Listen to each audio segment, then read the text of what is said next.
On the Ginza line, from where we were staying, this is now Kyoto City. It's a big difference. We're on our way to our first shrine.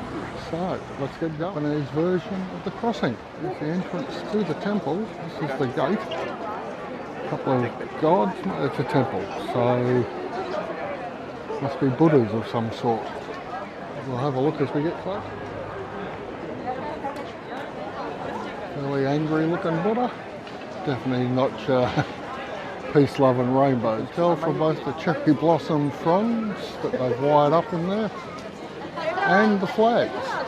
They are definitely in place. It's pretty wild. It's a Friday, I think, the 20th. Yeah, it's busy but polite. A covered arcade running across the central path down to the shrine, the temple. There's always a lot of people, but it's always quite genteel. All kinds of sweet treats. And who knows what else? A ladyship in a poncho. There she be. Like a little pixie. I have my poncho in my dilly bag, so we'll see how we're approaching the temple. Getting much closer. There's a zoomed in look. All these lanterns along the side, I'm sure they have meaning. If you know what they are, drop a comment. Our first actual cherry blossom. And next door is some sort of citrus tree. I'm not sure what. Don't know enough of the history here, but we are not to feed whatever comes in. It's quite a pleasant little garden. Yes, appears to be a Buddha there, and then another one in the rear. We'll just go and catch up with that. With concrete postings along the side here, maybe marble, granite I suspect, with inscriptions on each one.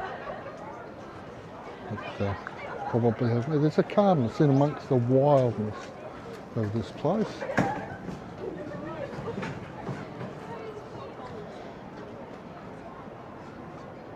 You can see the pruning that's been done on those trees. Quite severe. Two incarnations of the Buddha here, and again the heavily pruned trees in the back. I'm sure there's a reason for that, I just don't know what it is. If you do, drop a comment below. I see the severe damage on that old tree. Looks like it's had a fire in it, but it is early spring, so it hasn't burst bud, but you can see it's getting close. There's another cherry blossom, blossoming away. Doing what it does. Appears to be some sort of memorial in there. More Buddhas, but flowers. It's very respectful. So this is not actually the temple, which I thought it was as we came up. It's yet another gateway, and the temple is over there to the rear. So when I've refound her ladyship, we'll head back. Another angry Buddha, another big lantern, and another angry Buddha over there. And here we go, something's cooking up. A couple of roof tiles up there. Not dissimilar idea to the Opera House in Sydney. Going in to get a dose of the incense fumes. Oh yeah, it's just pure incense in there.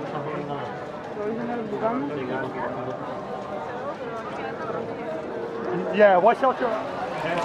Put it upright, just to drain it. And put it back. Perfect.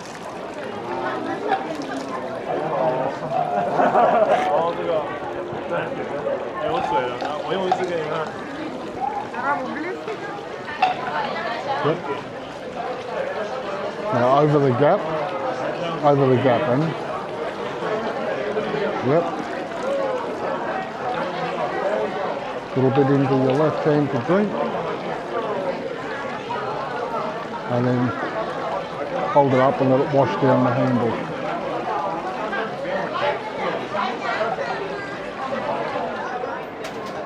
Okay, here we go. Coins in, we bow and we move on in. It's quite crazy in here too. But quite magnificent artwork there. Definitely a Buddhist temple. As you see from all the Buddhas on the way in. But yeah.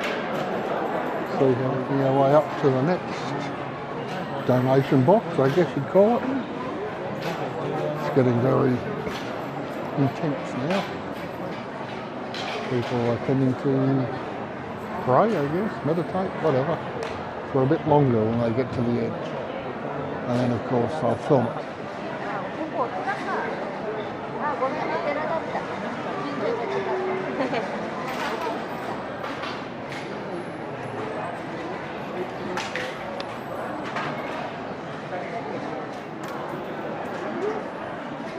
The ladyship getting some charms for two of her boys. Number 7, traffic safety, and number 10, car charm. I'll let you work out which one of her kids is for which, if you know them. You spend your money, you pull out a ticket. You get bad fortune, tie it to the rack and they'll burn it later. It's really coming down now. That doesn't stop us seeing. Let me just zoom in. There you go. More your traditional sitting Buddha, or Buddha as I prefer to call it. Some sort of sutra. I don't know what that's called. But it's quite a large complex. And, continually heavily pruned trees. And then of course we've got suburbia in the background. Sound advice anyway. Leaving the temple district, or enclave, or plot of land, who knows. But, a little bit of Rome. And some more stall holders. Seems to be no separation of commerce and religion.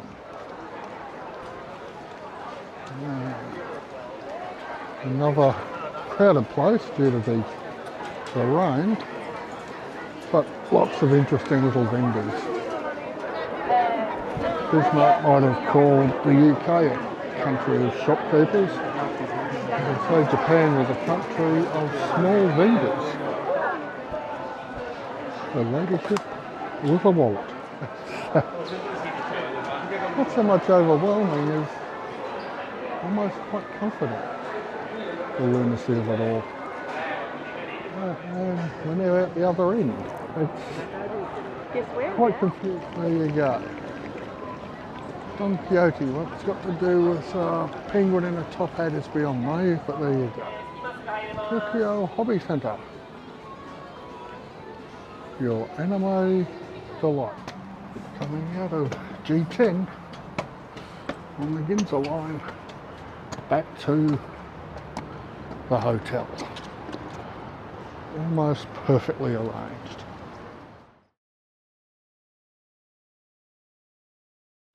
So the ladyships are going to attempt to buy some CC lemon, 35 lemons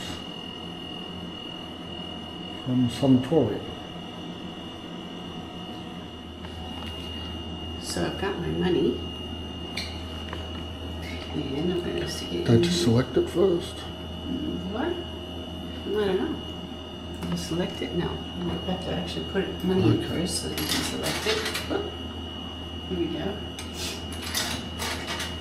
And then we'll...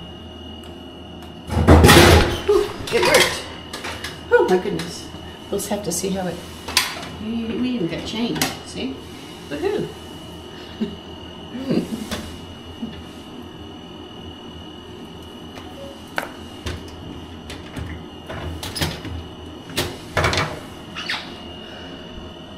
There you go, 35 lemons of vitamin C.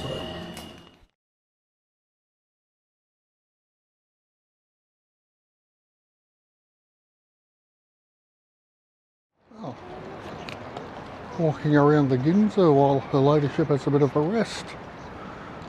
There's plenty of coffee shops, but none of them that actually seem to have a barista. We'll have a look in Excelsior. Excelsior Cafe. Let's see if they've got a... Well, they do seem to have a proper barista there. We might have a look on the way back.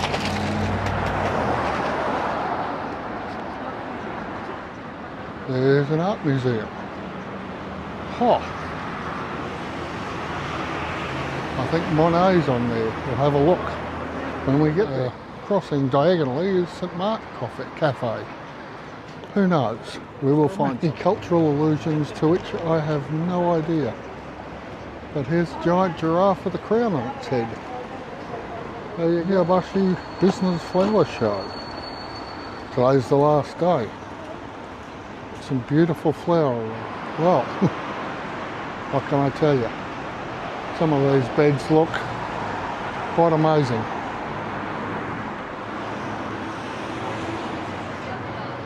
And even here you've got the King Coil Mattress Company. This is a place called Maruzen. It seems to have books and whatnot, so let's wander in. There's some whole display of bookmarks.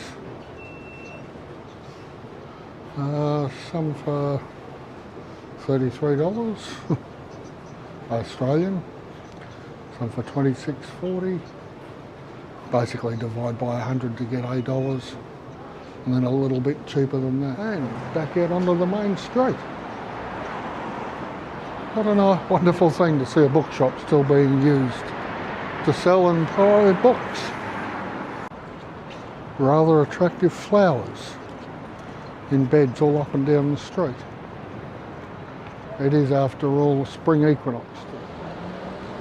Is Tomorrowland, whatever that means. But there is another cafe over there. I will find a cafe with the Godiva Cafe. They seem to want to get to stand the reference. Lady on a horse.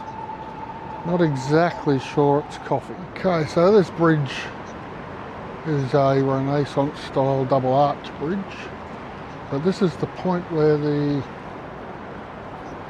shogunate decided was mile zero, the point from which everything in Japan issues.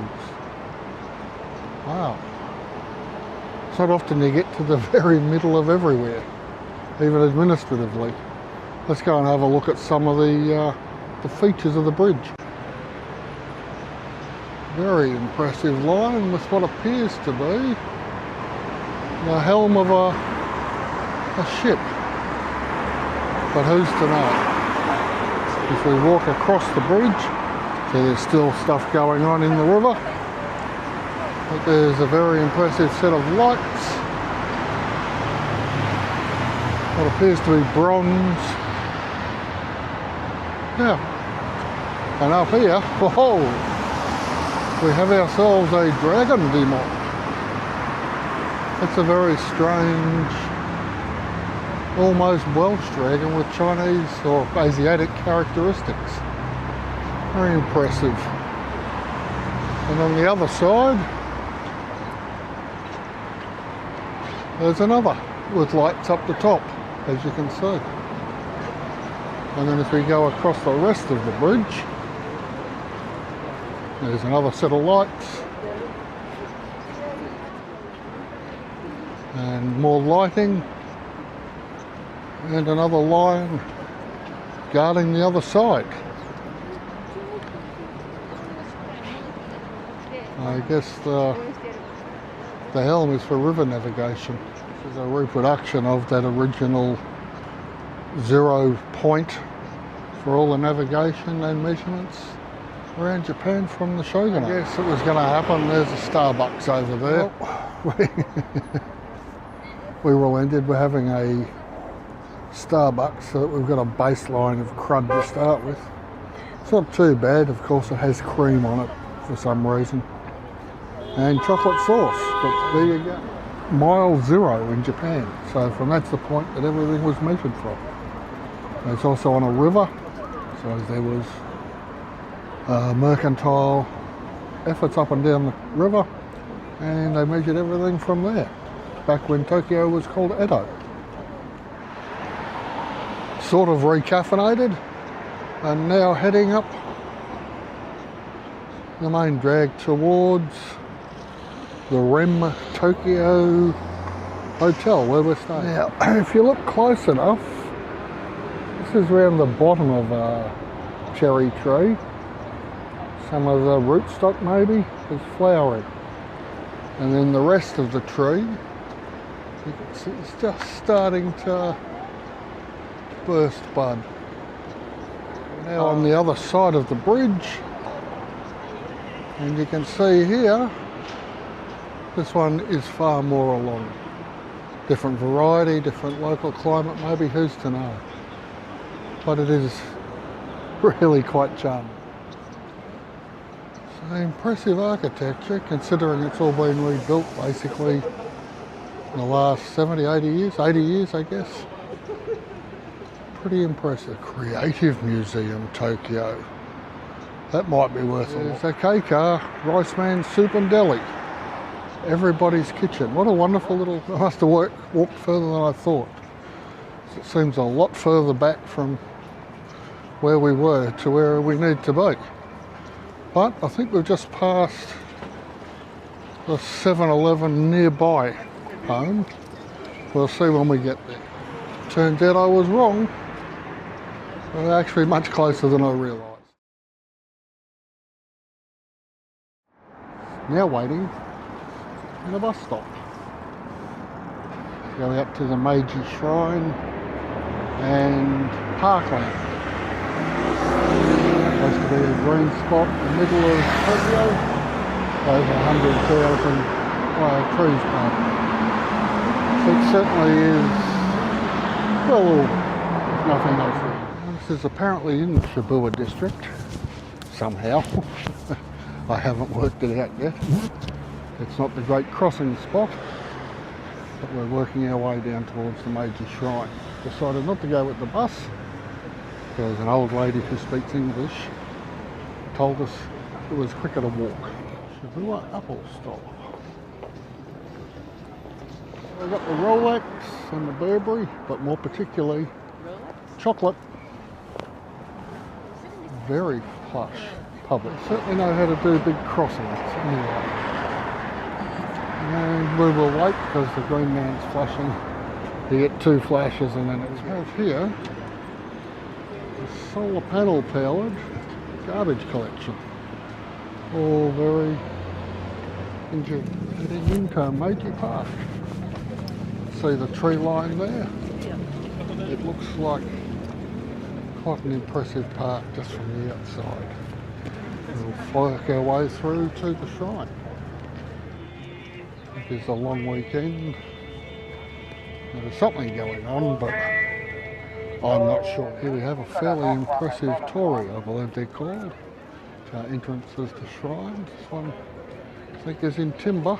We'll go and have a look as we get closer.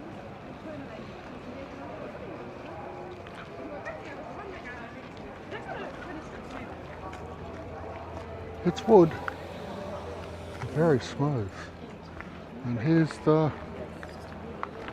a planned forest, 100,000 trees.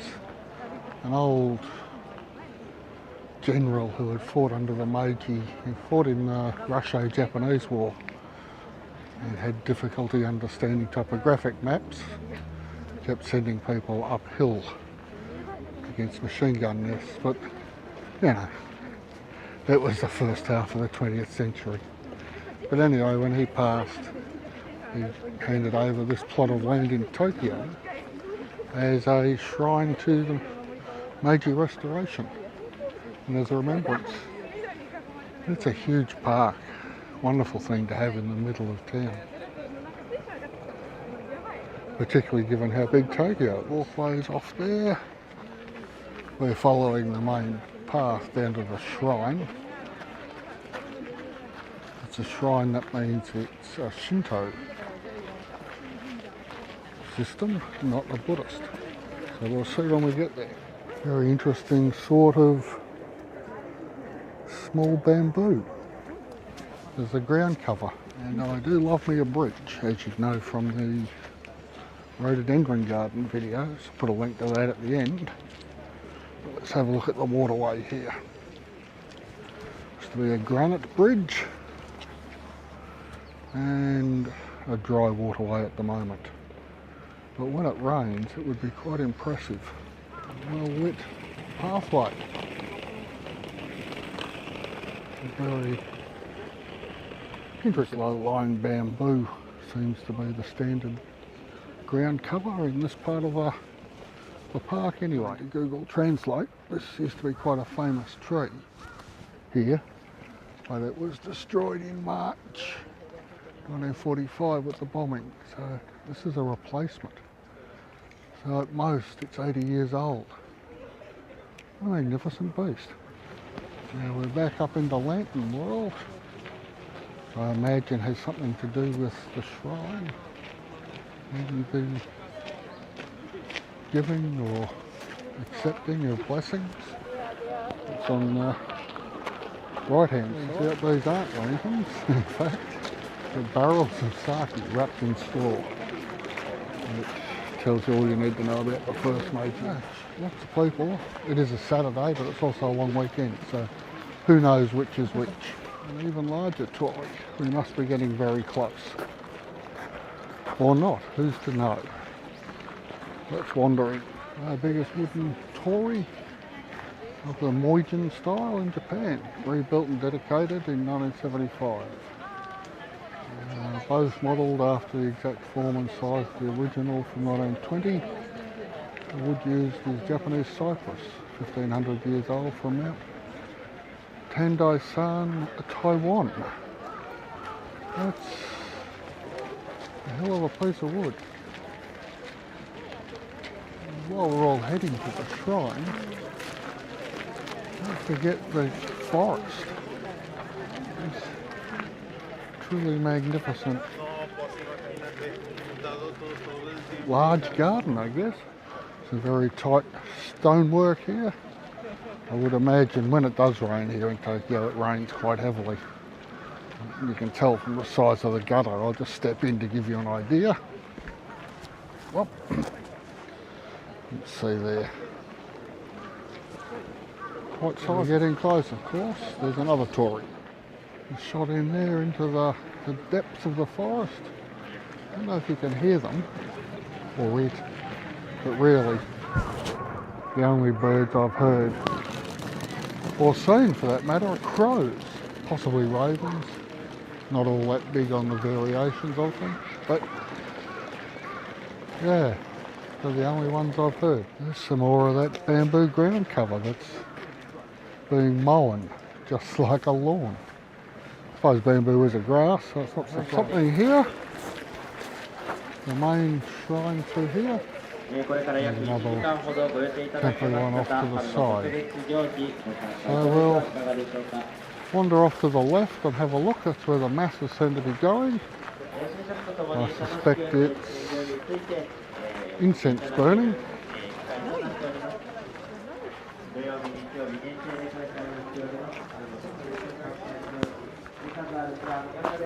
Ah no, it's another hand washing location. Priest, I guess. Some sort of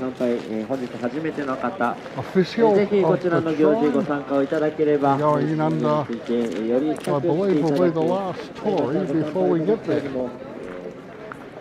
The typical, almost classical Japanese form. Magnificent trees there in the little park area at the front yard perhaps.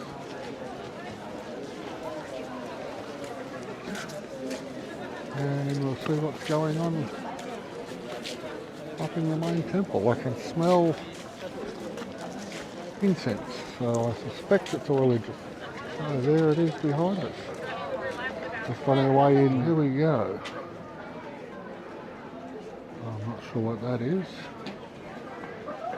but here we are coming into the main quadrangle, I guess, of the shrine. Quite an impressive piece of real estate. We'll just have a look and see how beautifully rounded that tree is, and that one. I don't know if that's the natural shape or they've been rounded. But with the crane in the background, it basically sums up modern Japan. And there's the shrine entrance gate we just came through. Swing round past the circular tree. That I believe is the shrine proper in there. Second circular tree. And then back to the gate.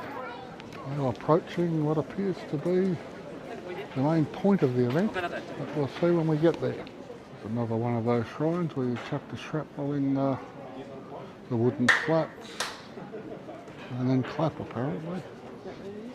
We'll watch. There's some sort of a procession going on here.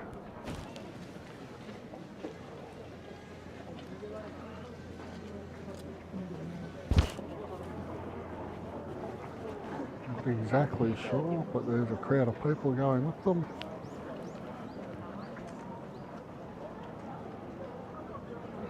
Going into another section of the temple. Turns out the little parade was someone getting married. It's quite an elaborate thing and well hidden, well, separated from the masses, but observable. I will leave them to us. Sneaking in.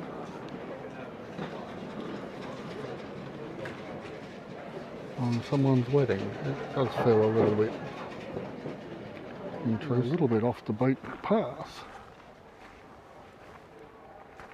It gets much quieter, much more comfortable. Although if you listen carefully, you can hear the traffic seeping in, which is impressive, because it's normally such a quiet place. Anyway, there's the semi-tropical jungle, I guess. Got a couple of canopy layers. Not quite your triple canopy rainforest, but definitely a wet climate. This Tokyo's subtropical, 25 degrees north.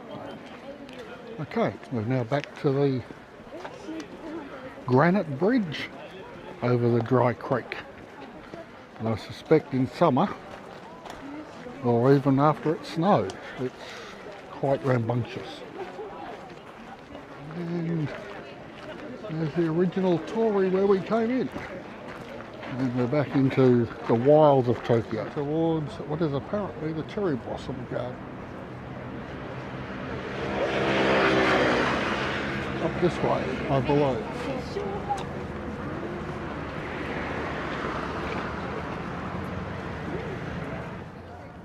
I probably should have taken that. It was just a map of it. Do I look like I eat pizza? Hey? It was a Domino's thing, was it? I thought it was a map of the... Ah. I just say no to everything in general. Anyway, here we go, heading towards what is allegedly the cherry blossom garden. Does seem to be a tinge of pink in the far distance. It'll be quite a little wander, but it's very flat. It's really quite pleasant. They do actually have birds other than crows. These are pigeons, obviously. This is where the early cherry blossoms are bursting. Nothing spectacular yet, but I suspect by the time we get to Kyoto and Osaka, it will be quite impressive. And you can see up there behind me, the cherry blossom starting to burst. It's still very early in the season. Rather impressive building over there is the First National Gymnasium. Now appear to be leaving the Yogogi, I think it is, park area. Heading back into the Shibuya district. Heading towards apparently the world's most famous intersection. But we'll find out when we get there. Starting to get more intensely built up. As you can see here, the trees have been pruned in that peculiarly Tokyo manner. I haven't noticed anywhere else. Here's a small practice intersection, getting us ready for the big one. The after lunch crowds arrive by the looks of things. Certainly the streets are starting to fill up. And there are some bizarre looking shops. But Line Friends Square apparently. In there, I don't know what that is. I'll look up the side street where some odd stuff seems to be happening.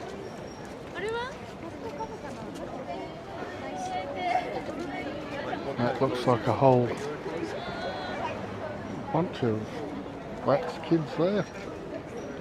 But anyway, we'll keep moving on. And again, we have another warm-up crossing to get into the mood for the big one. Now, there's a unusual looking, it's the Disney store, so we won't be going anywhere near that. Or I won't, the ladyship might. And there you go. It's all very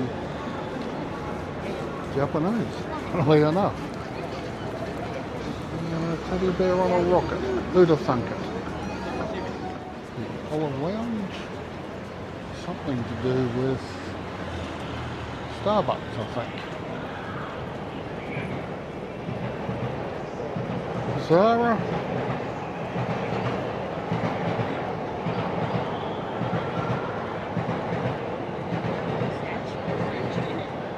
Yeah, sounds a bit loose touch.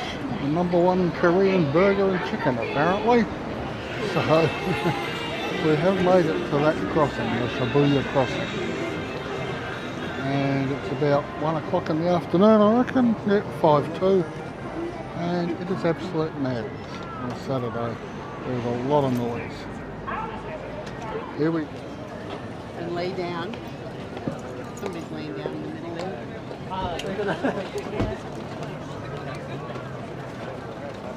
Mass of humanity moving as one. Not too much trouble, it would appear. Everyone seems to work through with each other.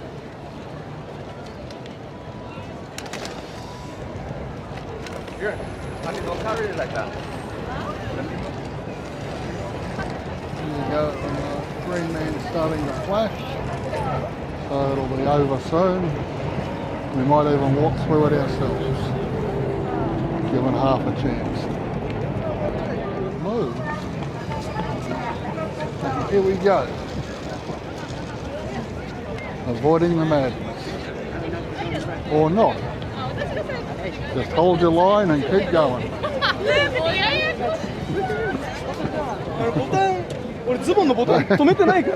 It's terrifying, but happening.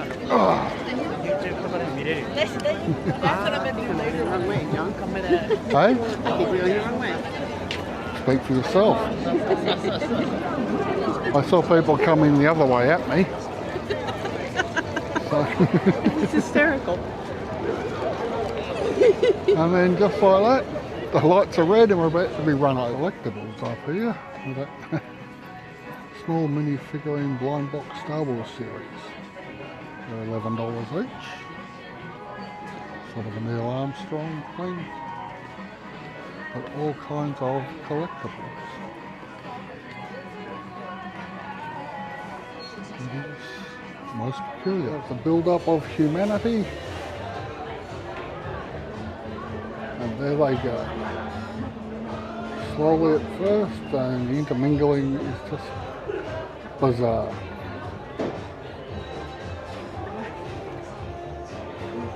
No one seems to get knocked over, everyone seems to float through. I got bumped once or twice, but that's alright. Wasn't like it was a brutal bump, but it was a bump. They give them plenty of time with the green man there standing. Flashing now, so it's nearly over.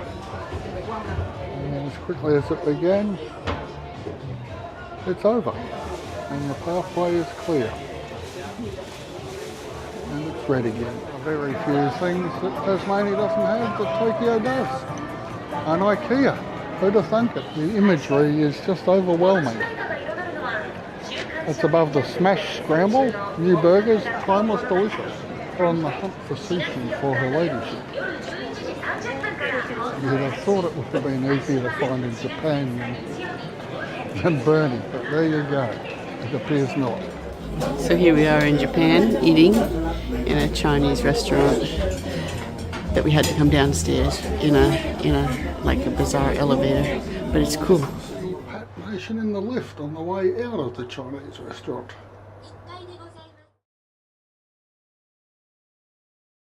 Okay, first time off the Ginza line. We're on the Chrysanthemum line. Going into the purple, which is a hoot. And we're going around to the Imperial City. The advertising is just bizarre. This is the time advertising. Wait till we get to the crazy stuff. The next stop is Aoyama 1丁目 Z3. I might add, I'm on the train. For the Ginza line and the Toei Oedo line. Heading towards the Imperial Palace. There's lots of facial expressions. Almost like silent movie days. And then there's this stuff.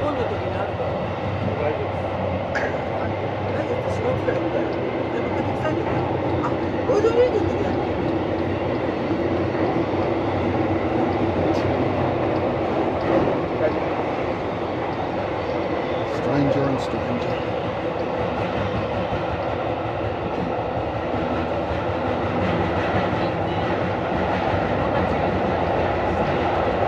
Real estate possibly? Please to know. I think so.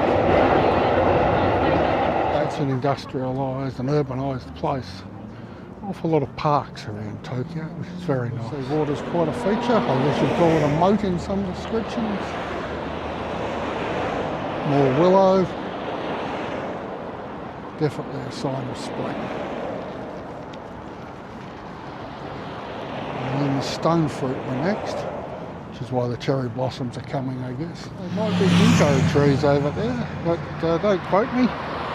If you know better, drop an answer in the comments below. But, almost dinosaurish to look at. That's where we're headed apparently. So see when we get turns out on this vernal equinox long weekend. We're not the only people who've decided to come for a walk around the gardens.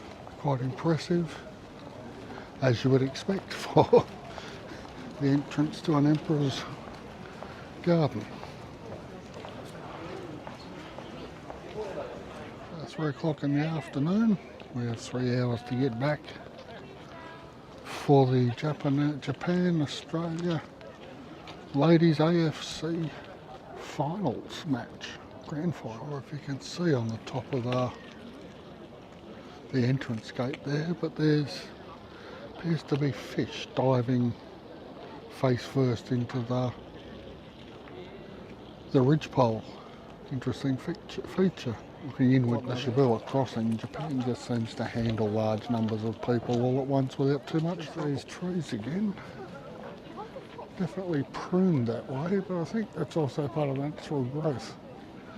No idea what they are, other than clearly not ginkgos, but some kind of pine trees. Little trees form avenues, of course, and then you get hidden views that spring into sight. I'm not sure what that building is, but it's certainly impressive. Some cherry blossoms again, these must be early varieties, clearly. And then you've got another one a little bit further along that's barely started. There's quite grandeur to all of the buildings, as one would expect, without being Well, there's very little gold leaf. Let's leave it at that. Turns out that this is in fact a meeting house. But again, understated. The stone walling is a feature as well. Sort of what you'd expect, I guess, to keep the bad guys out. Some of the larger cherry blossoms are starting to blossom, but certainly not in full bloom. And here's our weeping version. Moving along, but not in full bud burst yet. There are a lot more along here, further along in burst. And they do seem to be truly exciting the locals. And here's a bit more of the moat. CBs, as we'll call it, cherry blossoms. Getting more of a massed effect. And they all seem to be about the same length along, which gives a mass effect. This one's a bit further along than most and is looking quite beautifully pink. Here one, it's well and truly through the cycle.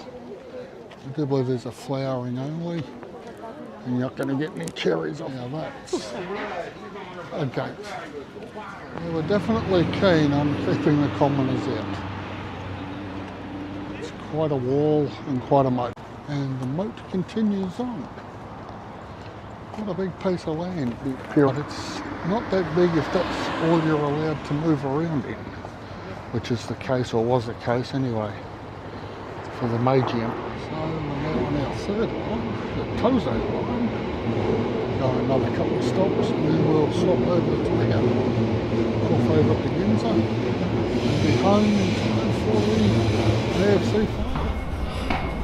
And here we are, Kawabashi G10, and up we go. The ladyship in front, and we'll be back to where we started at the beginning of the vid. And there we are. Saturday night in the Ginza. Lots of traffic, a few people wandering around. We go down towards the art gallery and have a look there. It's really strange, like her ladyship said, since we've been here, she has never felt unsafe. It's really, really unusual. Maybe we're not seeing the signs. I just don't think there's anything to feel unsafe about. It's a very well ordered, comfortable society. Maybe we're just in that part of town. But even when we went over to the temple a couple of days ago, or yesterday, it didn't feel wild or anything. It's just a different class of people, I guess. Not quite as high end or as moneyed perhaps. But that being said, we got fairly good rate on the room, even though it's in the upper parts of Tokyo. It's really quite comforting to be able to just wander around in the dark, filming without any concern. There's the Artisan Museum. There's a Monet exhibition on there. We'll see if we can get in tomorrow. Tomorrow's the 22nd, 23rd we leave for Kyoto. So we'll have a look, see if there's any tickets available tomorrow. See how much they cost. There's a organisation, Koyabashi, since 1881. Sometime after the Meiji Restoration. We'll have a look over and have a look in a St Mark's Cafe. Mark with a C, so.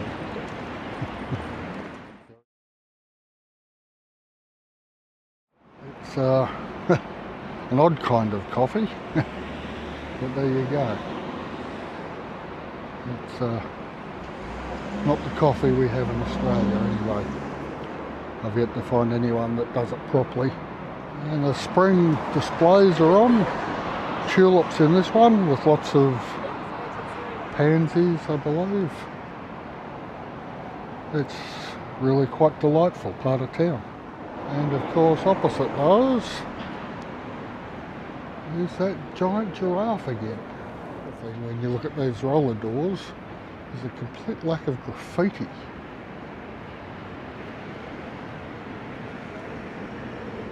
Even on the side streets. And there was a few signs at the Imperial Palace today. Some glorious wedding dresses, if you're into that sort of thing.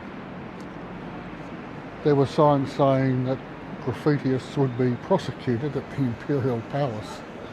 Maybe there's some political thing going on there that I'm unaware of. I find it difficult to believe. And there's a huge 7-Eleven seem to be a huge thing. I haven't seen any supermarkets, but I don't think that's in this part of the world.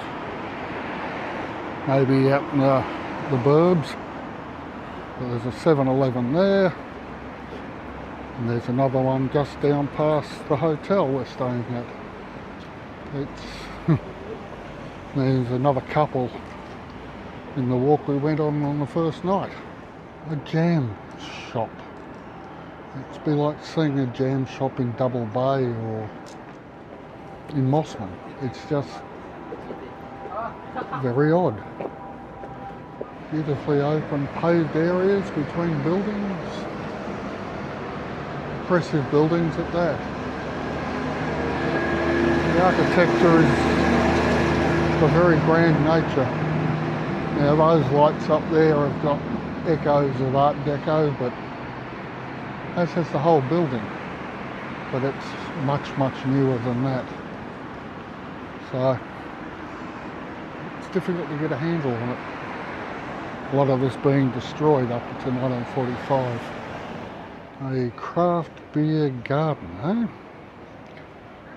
Craft beer, sort of semi-tapas, I guess, with an Asian fusion.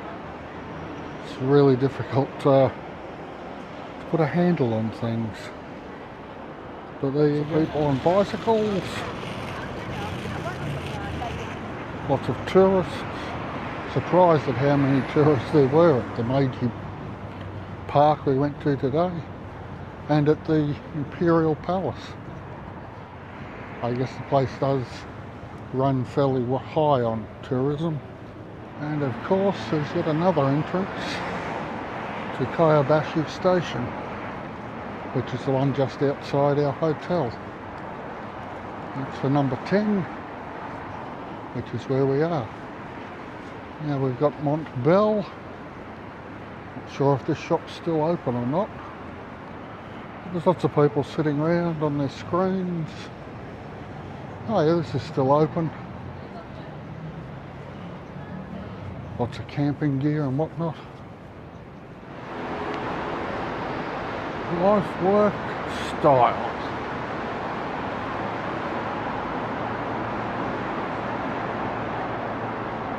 I do believe it's closed.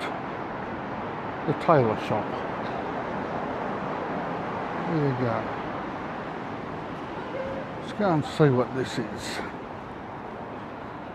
See if we can find some text to let us know.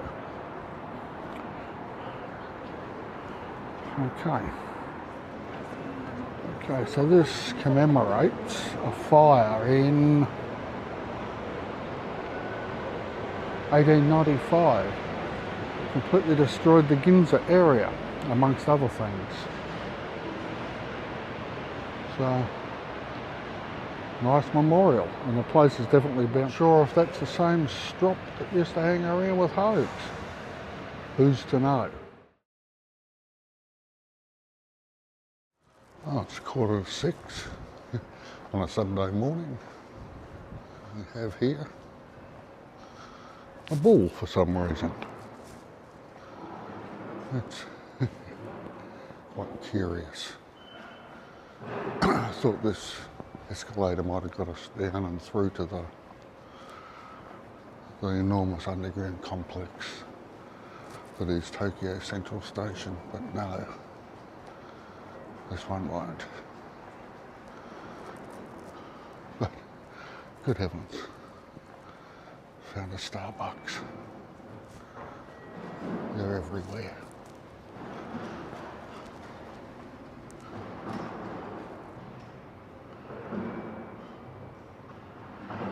You can get through to the Ginza line here, which is, of course, our old favourite. I'll go back up to where I was.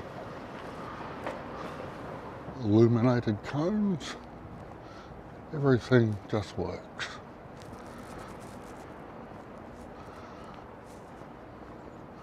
And there are attempts at greenery everywhere.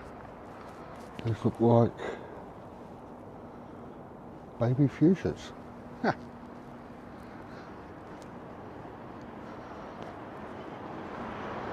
Keep walking, we'll make a decision when we get to the next corner. Not a lot of traffic, but some. At this early hour of a Sunday morning. Approaching 6 a.m. Quite a crystal clear morning, which is nice.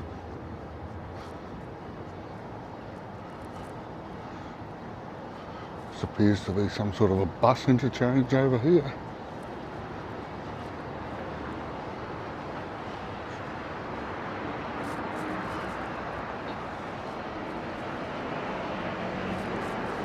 Might as well cross over while we've got the ground.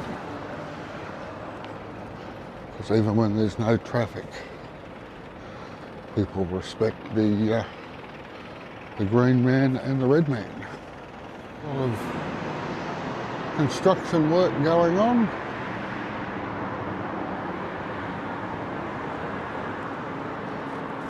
Overly engineered, of course, because of earthquakes. It's better to see that than be here and they're not engineered properly. I'm assuming that the Bum's Eye Vino is a wine bar. Did you see everything's just been left out? There's no thought of anyone knocking anything off. It's just a safe place to do business, to do life. Not sure what this is about, but I'll do a translate. So basically this is a history of the local area.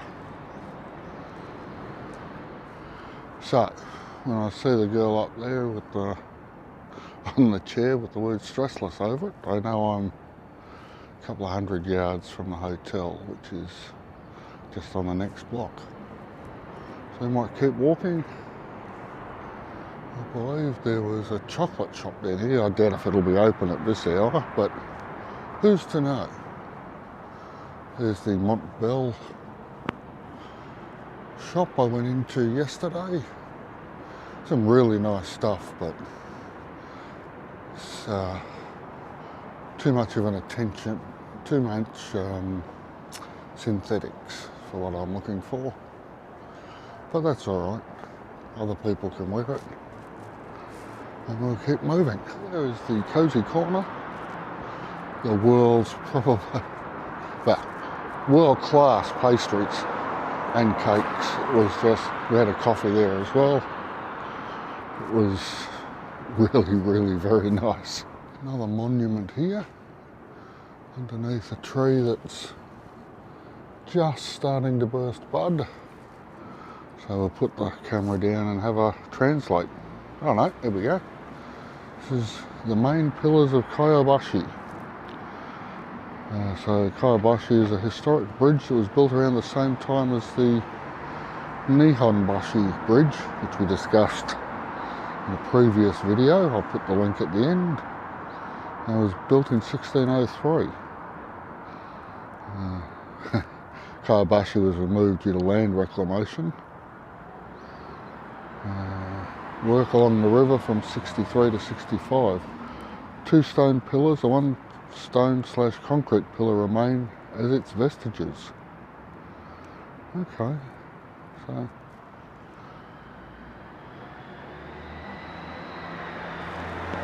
so this is a pillar that takes the form of a gaboshi, bridge railing / post knob, and follows the tradition of the Edo period with the characters Kobayashi, written by poet Sasaki Shin, being carved as the name of the bridge, as you can see there. Very nice nod to the past. In case you were wondering, it's 22nd of March 2006. It's a Sunday, and there's an analogue version. And here's a look down the road. And up the road. A lot of cabs about, a lot of trucks, a few private vehicles. Interesting juxtaposition of building styles. Love the one with the arches there in the sort of granite red, I guess. Followed on by the black, and then glass. And then of course, more would be a name from back in Australia, you would think, but there don't appear to be in any senses any Ugg boots in there. But there you go. Let's see if we've got any 7-Elevens open at this hour. Find out when we get there. Here's the weather where we are at the moment. 5 degrees apparently, that's Celsius. Feels like 0.8, which is just above freezing. I'm not feeling that cold here, but that's what the measurements are saying. So, I mean, it's fresh, but I doubt if it's feeling actually that cold. Or 7, and after 11 last night. But yep, she's open. We might go in for an iced coffee. So this is how you get your lattes. Hit the button, and after paying for the cup, then the machine does all the work.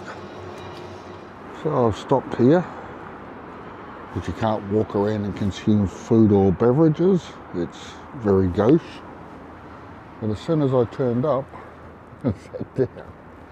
And now they've buggered off because they realise I've got nothing for them. But they'll come back for another look anyway, just in case. Pigeons the world over, eh? Moved over to this little bar area, I guess, is what I thought it was. And the warning, please keep your feet on the floor and lean against the bar when using it is dangerous, apparently. Please refrain from any unruly conduct, such as sleeping, smoking and making noise here. Take your garbage with you. Wouldn't have picked sleeping as an unruly project, but there you go. Last day in Tokyo, we're leaving the REM Hotel. And of course, Tokyo has put on some sad weather for us, because it's sad to see us go. It is Monday, so things are getting busier and out. People in their business gear. Well, there are quite a few of those earlier. Yesterday, and Sunday and Saturday we saw them. And people working in offices late. So that apparently is Monday morning at the Shinkansen train station. Took us a while to get through, but finally worked out the system. We were making it more complicated than it was. And now we've got to wait to find out what platform. And it's not on the indicator board yet, because we're an hour and a half early. We're through and heading for platform 16, which will get us on the road to Kyoto. But it is mad. Platform 16 on the Shinkansen, which is of course the Japanese bullet train. And we are in car 12, seat 15. so we should be at the other end. And here it comes.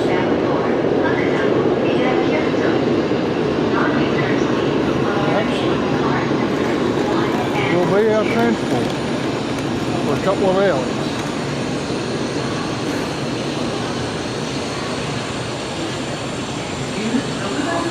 Oh, electric train.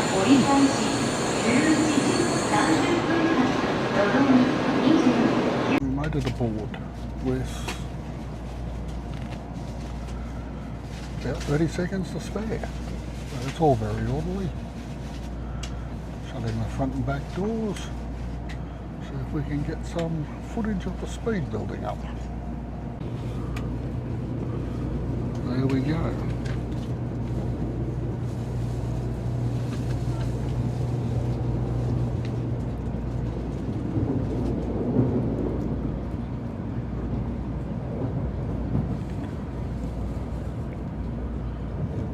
Here we go.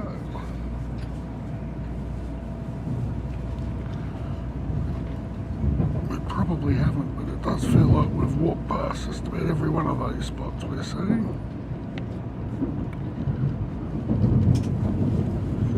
And that might do us till we start to get out of town. A bit more suburban Tokyo. It's pretty much, suburban's probably not the word. Just everything's built up. There are a few people in the greater Tokyo area, and we appear to be going down into a tunnel as soon as I start to film that. So, just, yes, I understand. So picking up here in Shinagawa, another stop in Tokyo.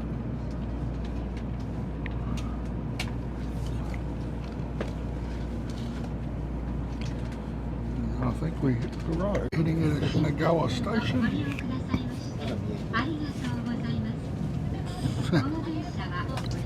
Back out of the tunnel. Strange mix of brand new and a little bit crusty. Cherry blossoms. Funnily enough, it is that time of the year, as we've spoken in other videos. Residential section.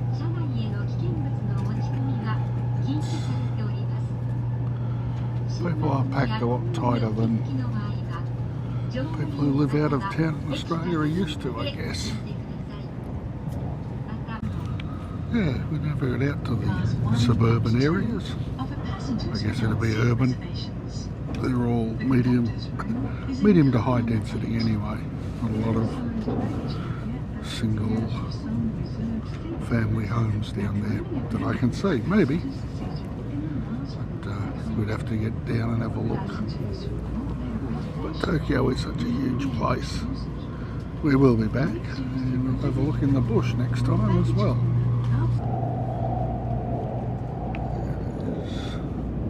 Golf maybe over there or something like that. And then more residential.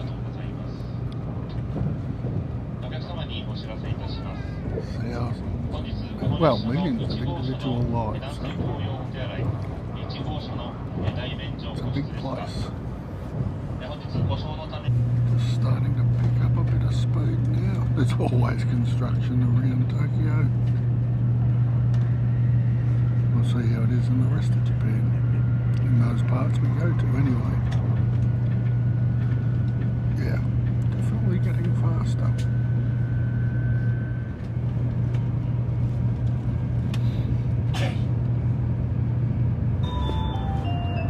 The engine's getting excited.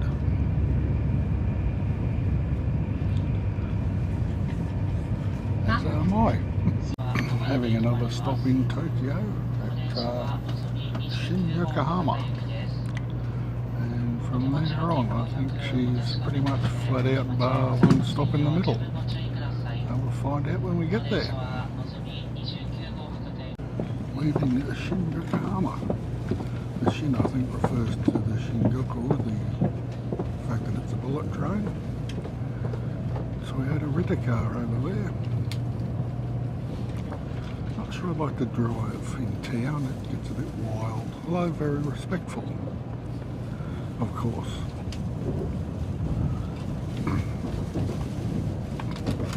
At every possible opportunity, greenery is introduced. There's a bamboo foresty thing over there. The house is up on the hill. And the ever-present cherry blossoms. Well, they've certainly kicked up very quickly after Yokohama. Hopefully we'll get a shot of the countryside in between here and Kyoto. If not, well not. Let's see over there, there's a golf driving range.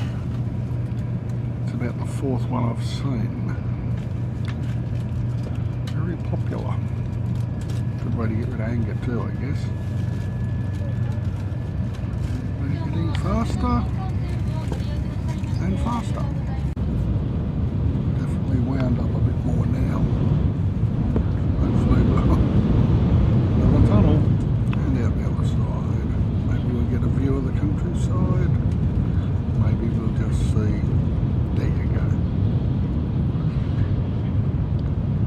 Not really countryside so much as more residential living. But they're always hopeful of being outside. A bit of market gardenery back there. Possibly even rice production, I'm not real sure, but it's all intermingled with most stuff.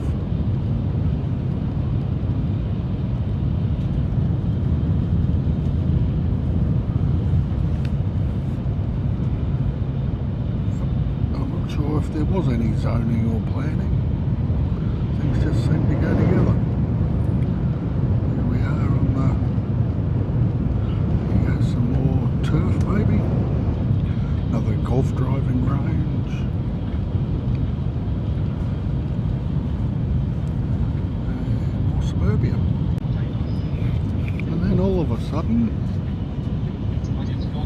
we appear to be in the scrub. A couple of little houses, small garden plots, little farming villages, and then in the distance of course there's more suburbia, but glass house in and out of a tunnel, and again, and again. I'll fast forward through this bit, although fast forwarding through a bullet train trip might be a bit stomach churning, but we'll see.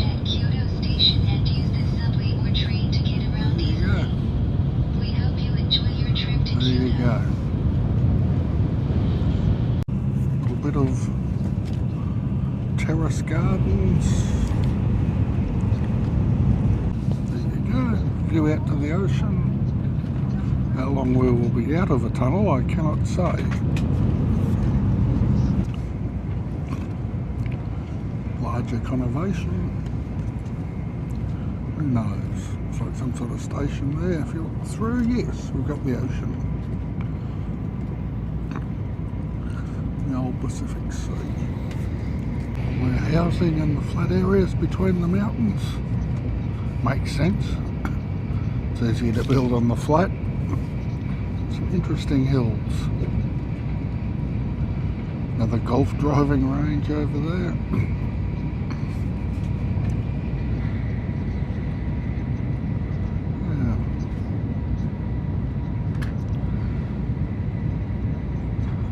Does go fast fairly quickly, as Ferris Bueller said. Lots of paddocks coming into spring, so lots of plantings. Guess the frost sensitive stuff would still be held back slightly. We did have a cool morning the other day, but yeah, very much small plots but well maintained. All the way up to any housing and whatnot. So there appears to be industrial over there now. So who's to know? Eh? Who's to know?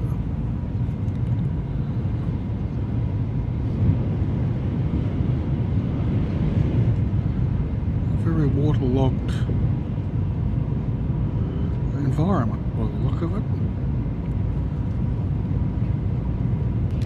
Back out into the suburban enclave. Quite a large suburban settlement, urban settlement.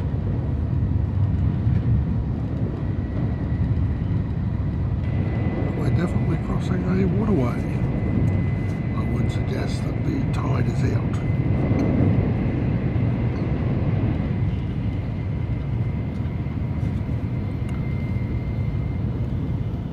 Many tiny little valleys.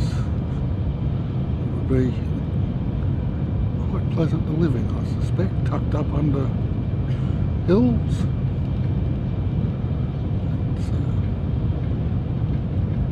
And then there's industry dumped on top of it, so you know, swings and roundabouts. But it's much to recommend it. Again, they're suggesting the tide's out, or they're waiting for some summer rain.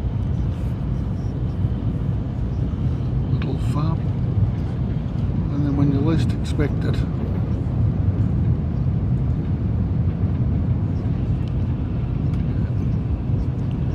why they decided that they'd build houses here and not continue farming, and there's one going the other way, a Shinkanken.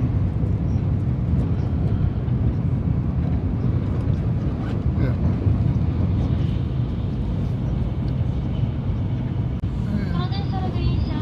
More tightly packed housing, but lots more little farming plots, little cemeteries there as well.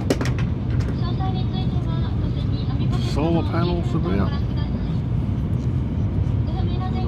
Sun farming, which is what all farming is on some levels. Lots of plots in amongst the houses, and then industrial works.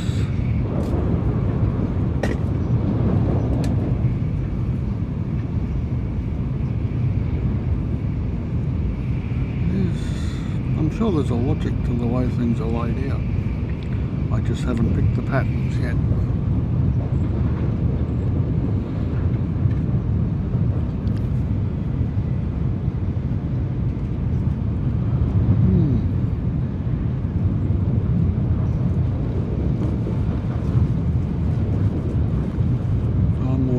Through here, and then we hit the river, or another river, who knows. Closer to Kyoto. Lots of farming, rice I suspect, but don't quote me. If you know better, drop a comment.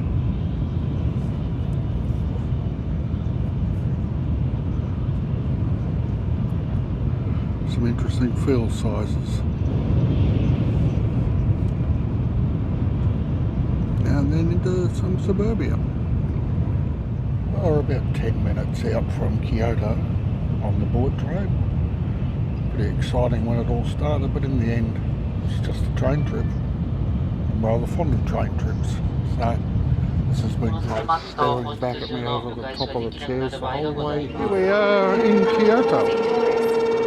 A little bit different from Tokyo, obviously.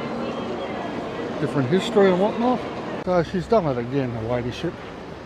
Just come out of the station. There's the hotel. We'll keep her on for another week. In the lift, level 8. Again. Please stay away from the doors. Sean, you got too close. What number? 8, 1. To the left. 816. Left. Down the dim dark corridor. To there.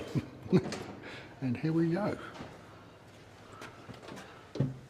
You'll need the card here, love. Oh.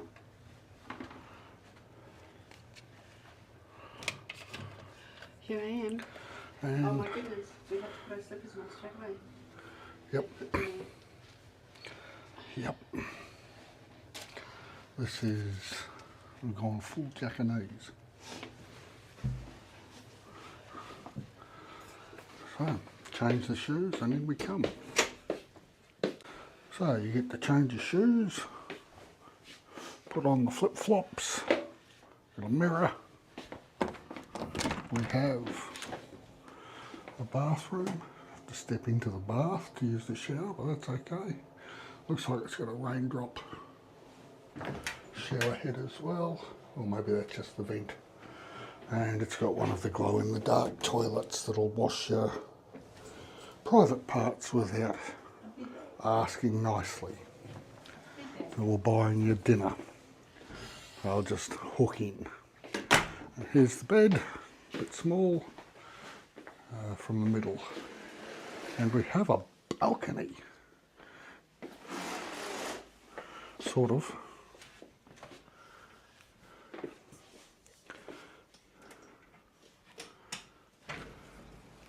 And you can just see off in the distance there the top of a temple or shrine. It is after all Kyoto, so you'd expect to see a lot more of that. So we'll settle down, have a bit of a stretch, maybe even have a tubbin, and then we'll get out and hit the town.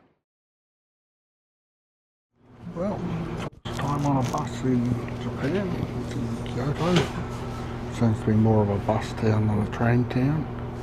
We're off to Higashiyama, I believe that's how it's pronounced, to look at an old, well-preserved suburb. So, if we see anything on the bus, we'll let you know. So, Kyoto was the old capital, and so as a consequence, there's lots of shrines and temples and whatnot about. Some we can get into, some we can't. But the aesthetic is there. So we're off to a district that apparently is the same as it was back in the shogunate. Probably with electricity and tourism and hazard info. So it's very much a temple town and buying into the old Japan. And so of course the commercial side's brought into it.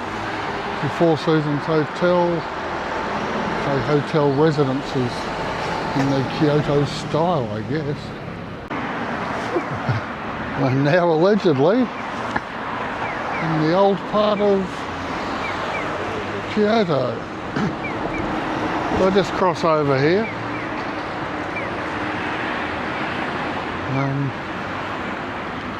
Okay. We might have to look down some side streets maybe. But we'll wander along and have a look. I must say this has been our first disappointment in Japan. There's some interesting things in the windows, like that sort of stuff. But it's not the cobblestone pathways we were promised. Well, it was suggested in the info. A bit of a vista down into Kyoto itself. We've wandered on. We think we might have found the place we were looking for, but it's more likely to be over yonder. We're in that park there area, so we'll head over that way.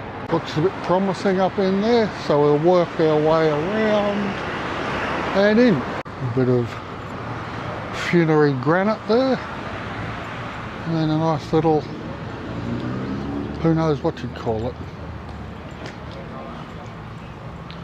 advertising display.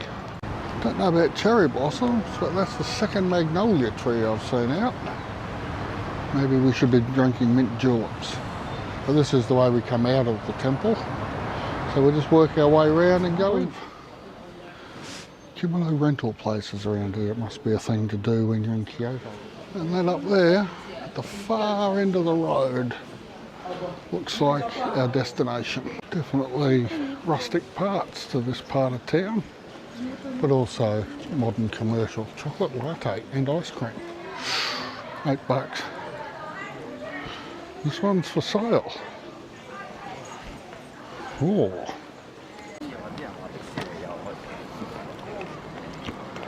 a creme brulee donut. It is magnificent, I will confess. As you can see, she's getting closer. Either that or we're getting taller. Definitely getting closer and closer. I haven't seen many cherry blossoms out in Kyoto. It is further south, southwest of Tokyo, so sort of expected it might have been a bit earlier, but apparently not. Sort of says it all, really.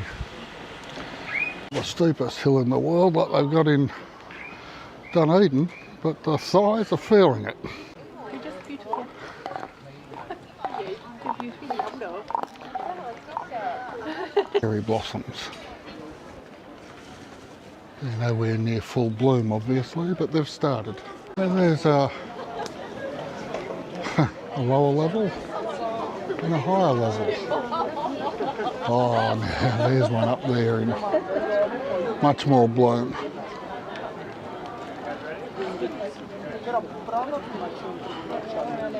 As you can see, we'll get a closer look when we get up there. Head up some more steps for by way of a change. You certainly earn your time in a temple here. Nice guardian lions. Fairly impressive granite steps. You back from the first gate into Kyoto. You can see it's sort of in a bit of a bowl surrounded by hills, quite protected. And over there's her ladyship and the cherry blossom. Got to get on film, but we've got an angry Buddha in there and another angry one in there. I guess they're guardians of the temple. It becomes more impressive the further up you get. Your whiter cherry blossom here, it does vary over the season and the variety. It's such an imposing piece of architecture, especially with the late day sun on it, and a very attractive little stone. I have no idea what these are called, but they are magnificent. I'll try and Google it and let you know. A magnificent forest to wander through, although there are bears and whatnot in Japan that you don't get in Australia. Don't know if they're drop bears or just brown bears and black bears. And the masses continue to come up, although I must say the temperature's starting to drop now that it's a little bit later in the day. Definite dragon demons. Very impressive. As promised. The cherry blossom was actually in bloom. Righty, this one, with them all clustered together. I'm getting closer. See here. A bit hard in that light, I guess, with the sun going down. But there you go. They're very, very impressive flowers. A bit hard to tell with the sun going down, but it's very attractive. If we come around this way and across the path, we have a water garden. Very gentle.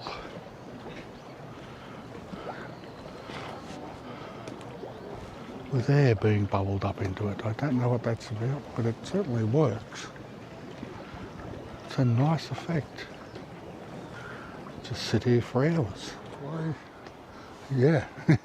Thought there might have been a bit of a cemetery, and then we veer off to the left. It is amazing. Very quiet, as one would expect. Tell a lot about our culture by the way it deals with its deceased and how well it's preserved, the older ones. You can see that there's flowers being added constantly. Very fresh. And I saw on a couple of them back there some cans of beer had been left for Granddad, so it was nice. And we look here, there's a bit of more of the temple here. I wonder if we could get through here.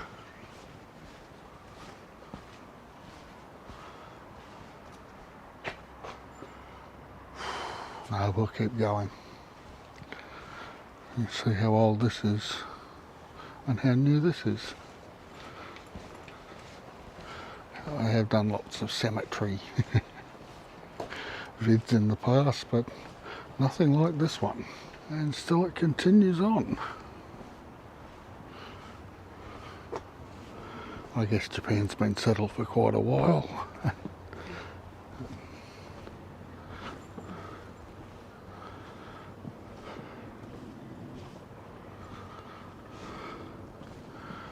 And so Kyoto is a very old town too, city.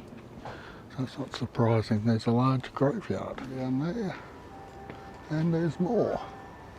As I say, not surprising in an old town like this. And there you go. That appears to be the layout of it. Quite impressive. And it still continues on. And across there into the valley. Very well tended, I must say. Made it back from the temple. Sun's gone, but we've got some twilight. Just got off the bus. And there's home. Choices are you can go to the prefectural office, which we're not. We're going off to all the temples and the National Museum and the park. Exit 2. And by way of a change, bloody stairs. So, every day is leg day in Japan. You see what I mean. And this is what greets you as you come into Nara from the station. It's cooler here. It's beautifully cooler here. And we'll just work out how to get to the park. And sometimes it's the tourists that are the feature in themselves. Shop down the main drag of Nara. So we just topped up on supplies of different variation on the cranky chocolates from the place called Lawson. Pleasant enough street as we hit midday. Always tree lined in Japan, very nice. Exclamated deer ahead. I think they just tell you to be careful they're about. Very attractive road markers. And here's our first sighting of said deer.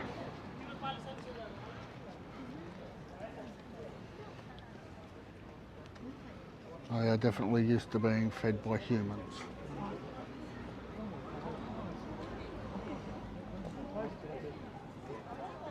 Okay. Moving on to the park. They're very generously being given a feed. Oh, we've got to go to you, do we? Okay. There you go. Thank you. Thank you. Across the road you've got all this stuff, past the trees. And in there, the start of the deer. Forward, you can see that there's a bit of a crowd. Street urchin that people bow to quite often. It's like seeing a well-tamed skippy. But here it comes. Oh.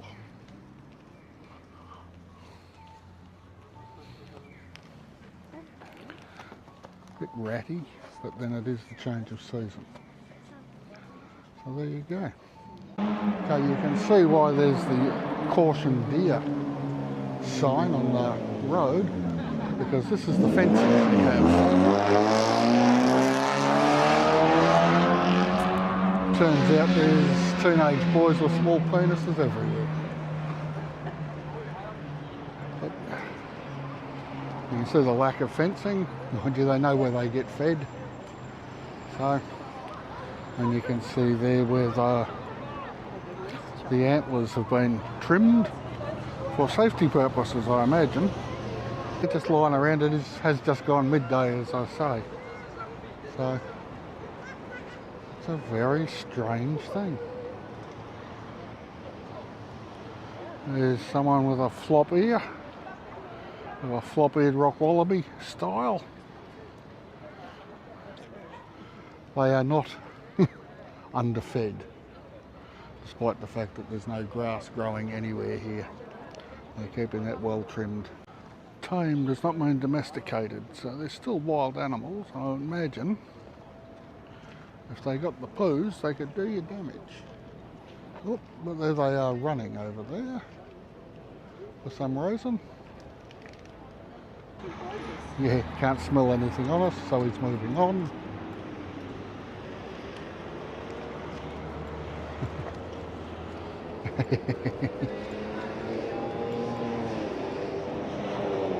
Leading her ladyship astray, which is not a difficult thing to do. And after all, and it is springtime. So of course, cherry blossom. Walked into this park, saw that green line over there where that fella in blue's walking. Thought, oh, that must be the cricket pitch. It's not that sort of an oval, and I don't think cricket's that big here. Hello, miss.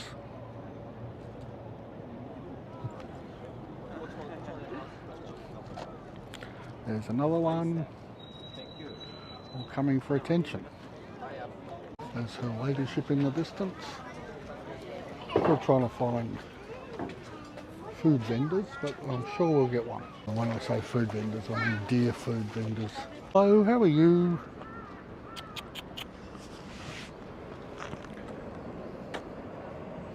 Yeah, I got nothing for you, mate. Sorry.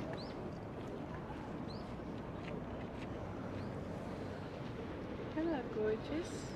We're making our way across to that building, which is quite impressive. One assumes it's after the restoration. And they've just crossed over with us at the lights. We're going to risk a cherry blossom ice cream. Oh, that's delicious. So there it is, cherry blossom flavoured ice cream. It's Japan and it's spring. Let's give it a whirl.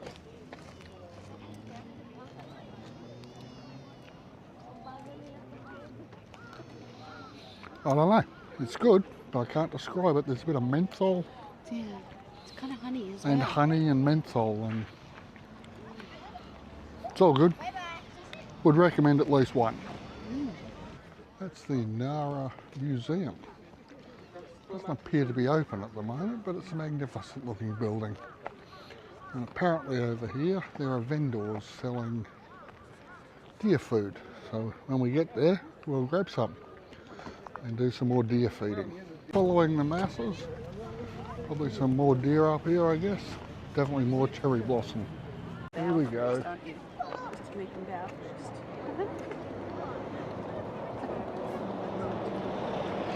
Just looking for more. That's it.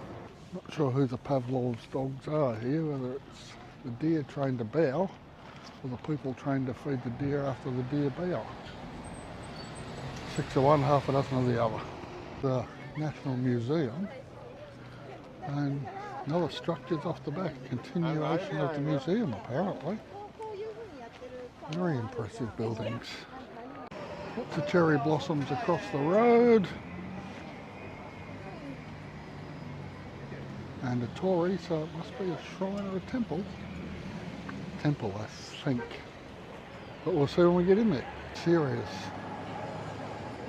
number of cherry blossoms within the space.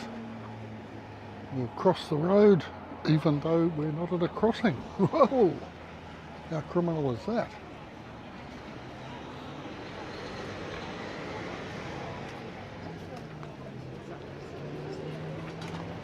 There you go, there's those things again. I still don't know what they're called.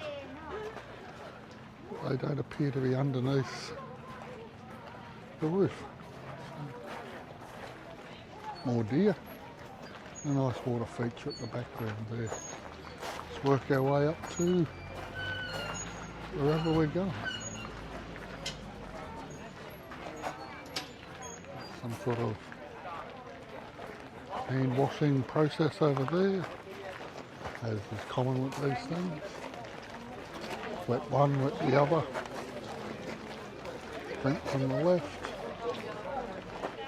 and then wash it all down. Clean the handle off.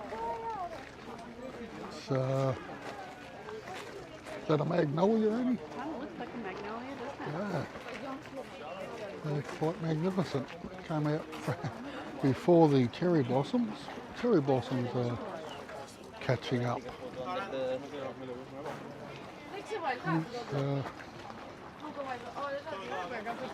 Very interesting double flowers, perhaps. They're quite a cluster of them. Not unattractive. The entrance, I think this might be a shrine. I haven't seen any Buddhas. So, but we do have a lot of people here taking photos. As one would expect, it is a tourist area. Yes, fair point. Couldn't have put it better myself. And working our way in. Not sure her ladyship is about.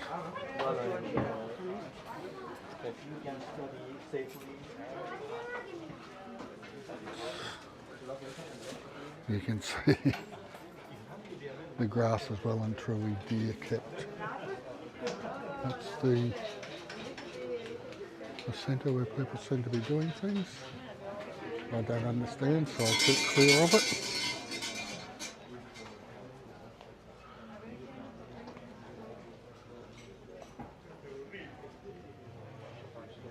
I mean, they're all much of a muchness in their design, but equally they're quite calming and quite comforting. Appear to have lost her ladyship.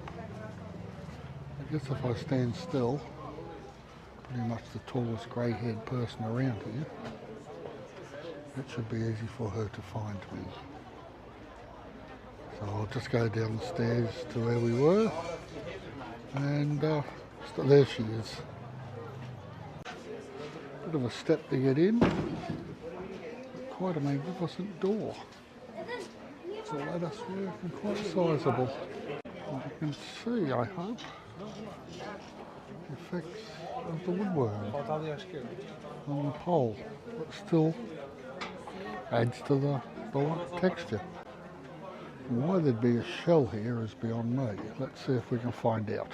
Turns out it's a 305mm shell from the battleship Genoa, main gun, built by the Germans and set out to East Asia, where it was one of the finest battleships of the era. There's the view as you look out from the temple with the pine trees in the background, and then the cherry blossom, then the magnolia. Quite impressive. I think this might be, what's the word I'm looking for? Mistletoe growing off those. Doesn't look like anything like the rest of the branches. Another museum. Straits of Hormuz mean nothing to an electric bus.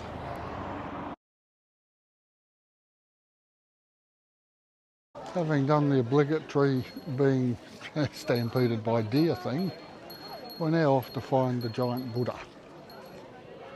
Down the road here. You tell the importance of a place by the size of its gate. So this should be impressive. To get there, we've had to cross this bridge. You've got deer down there in the, appears to be stagnant water, but you know, as you can see, it's quite an entrance. And as you can also see, there's deer everywhere. Yeah, didn't even notice them. There's that many of them. They're sensible ones. They're in the shade and the cool.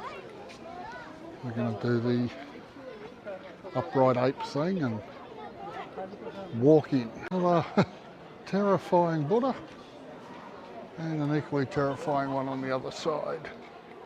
I guess these are to keep unwanted spirits out. Getting closer, I suspect that's another gate before we get in. Old stupa perhaps, I don't know what that'd be called over there, in amongst the forest.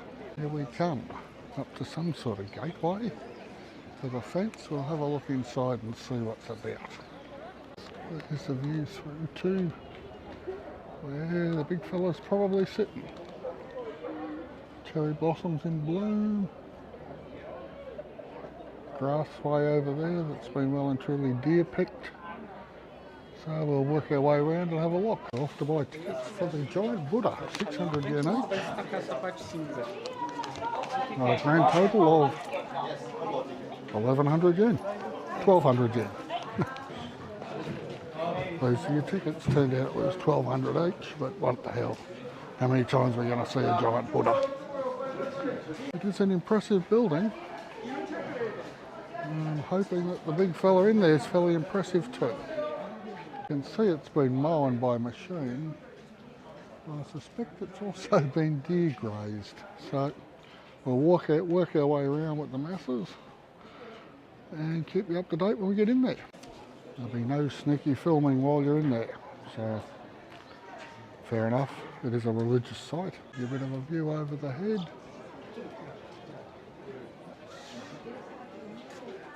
The place we're headed to. There's her ladyship in front. Another cherry blossom. Here we are. So we're off to where we're not allowed to film. So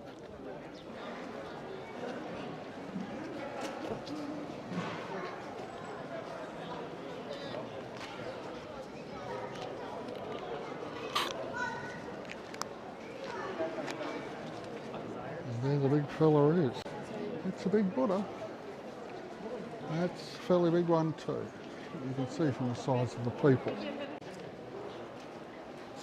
Just bigger and bigger. You wouldn't want your bedroom upstairs. Impressive. Some sort of guardian, I suspect. Komuchi tent. That gives you a scale layout of the temple complex. Big place. And this is the backside of the giant Buddha. These guardians at the cardinal points are this one's Tomonteri. This is one of the flanking Buddhas. It's a big Buddha. I must say that the building from outside seemed even more impressive. And we have here the fronton of the giant Buddha. Quality souvenirs at this end of the town. With the big Buddha, we found this thing over here that we saw earlier. We're going to have a look at it, see what it's all about. Surprisingly, you have to go upstairs.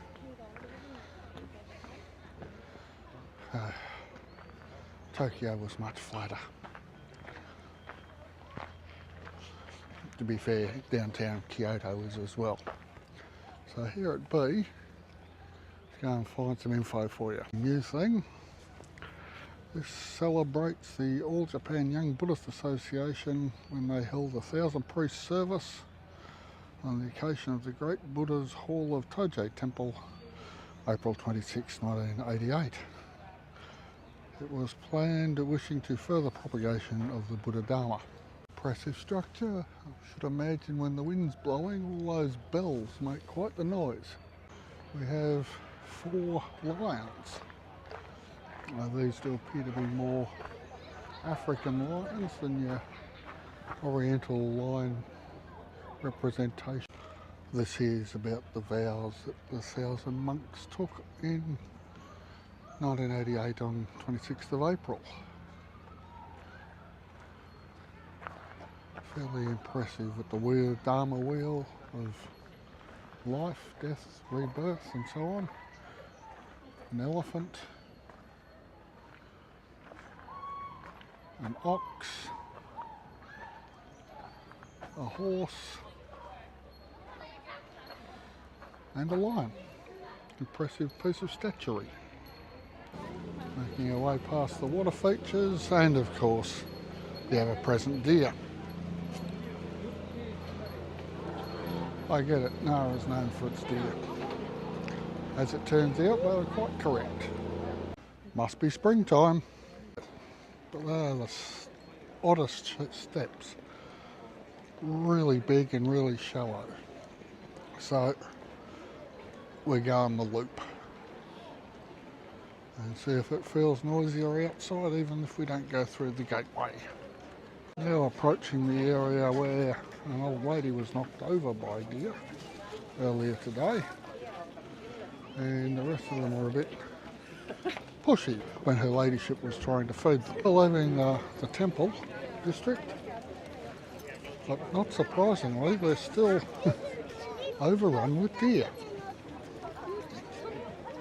everywhere you go. Guess that's what it's known for. And so there they are. And through there.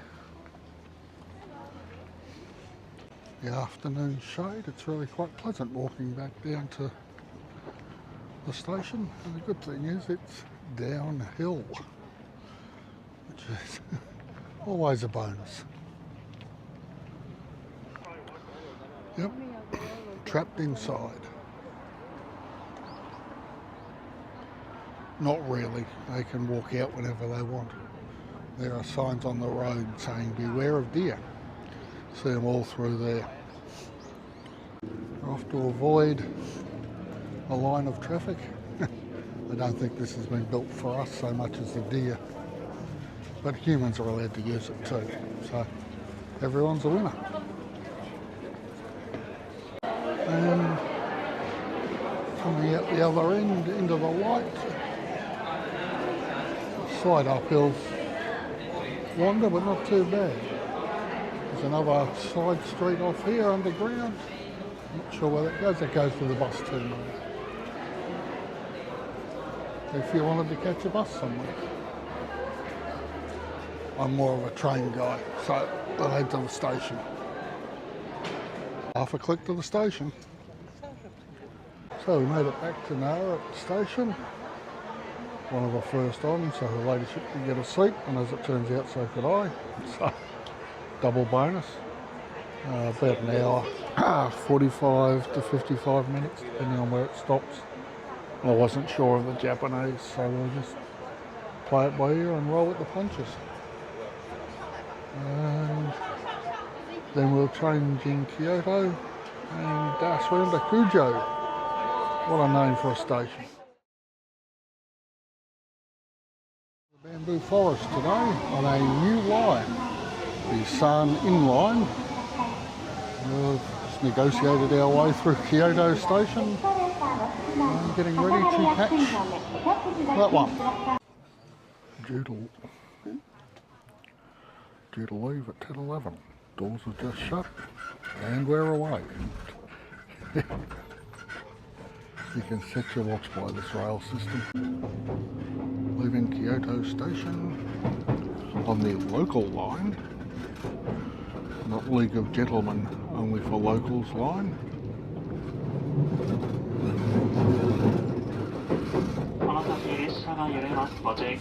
Reasonably busy station. It's still very much in town, lots of building going on. We're coming into whatever station this is that I cannot pronounce. Straight off, I can with practice, but yeah. So it was Imachi station, could pronounce it after all. Next stop is our stop. You can see the housings right up to the line. We've just come out of Saga Arashima station, heading to the bamboo forest down this way. Seems to be where the masses are headed as well. This is how they advertise their food at a lot of the places. It's less than appetizing. It seems to do the trick. And of course, people dressing up in traditional gear, or maybe they just live in it. Who's to know? Japanese local electrical wiring and a level crossing. There's a train up there. Let's keep going.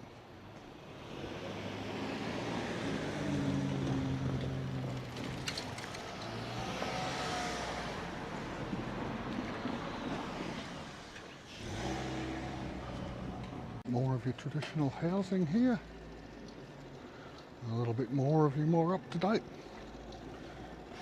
Different attitude to housing here. Magnolias are a little bit later here than they were in Nara. And a little bit further north as well.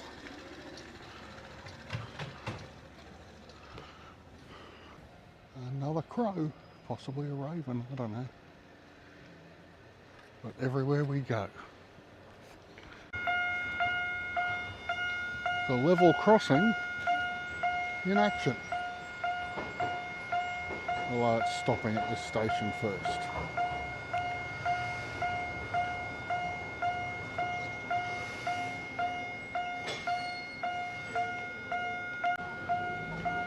One for the busters.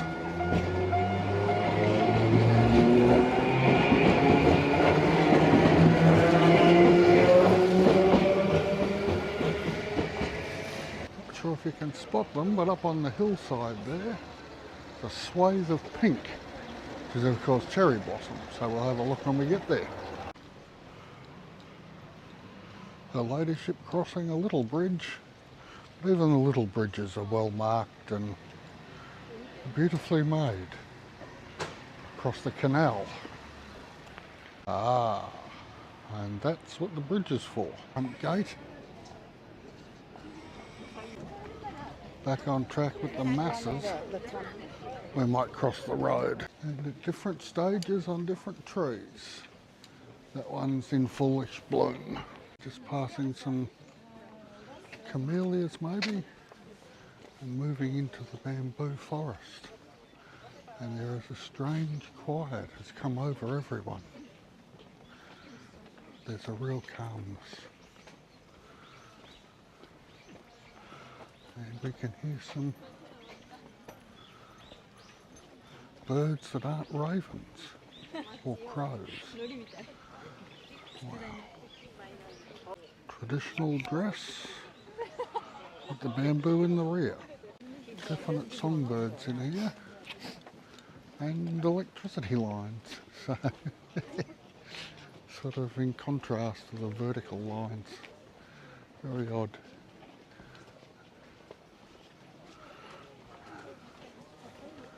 Definitely a curated space. Yeah,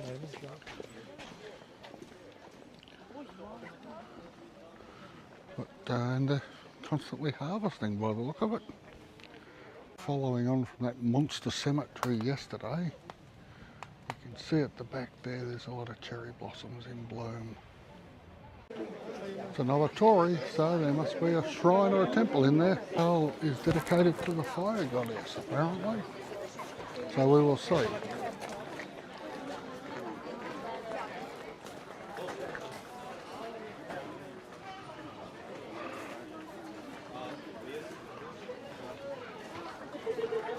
Spot for hand purification again and drinking of water.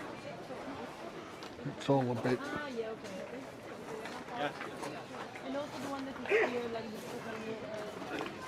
commercial, may I say. There's a line of Tories off to the right. Quite a magnificent little garden here. So we go through yet another Torii. And we've got bridges and what appears to be a lake area in the middle. It's a different view of the same garden. Very calming. And I believe they're camellias over there. So we have more Torii and then a shrine and so forth. And you still get to hear the train in the background sometimes. Another particularly Japanese looking area, but we're not allowed to enter there. Assume it's private property. Tucked in everywhere. Same way as it was the shrine the other day. Okay, so we're going into this garden. I think we're up the top, but don't quote me. I know we might be down the bottom. Who knows? but there's a route and we'll find our way around. And just at the beginning, this magnificent camellia, I believe. Like the Tarkine and the Blue Mountains, this is a World Cultural Heritage Site. It's the Tenryuji Temple, Temple of the Heavenly Dragon, which is always good to see. Established in 1339. Surprisingly, there's plenty of cherry blossoms about and other things as well. So we'll explore when her ladyship's finished her drink. So you can see why it's a World Heritage Site, at least from the age as well as the tiny little well-pruned cherry blossoms.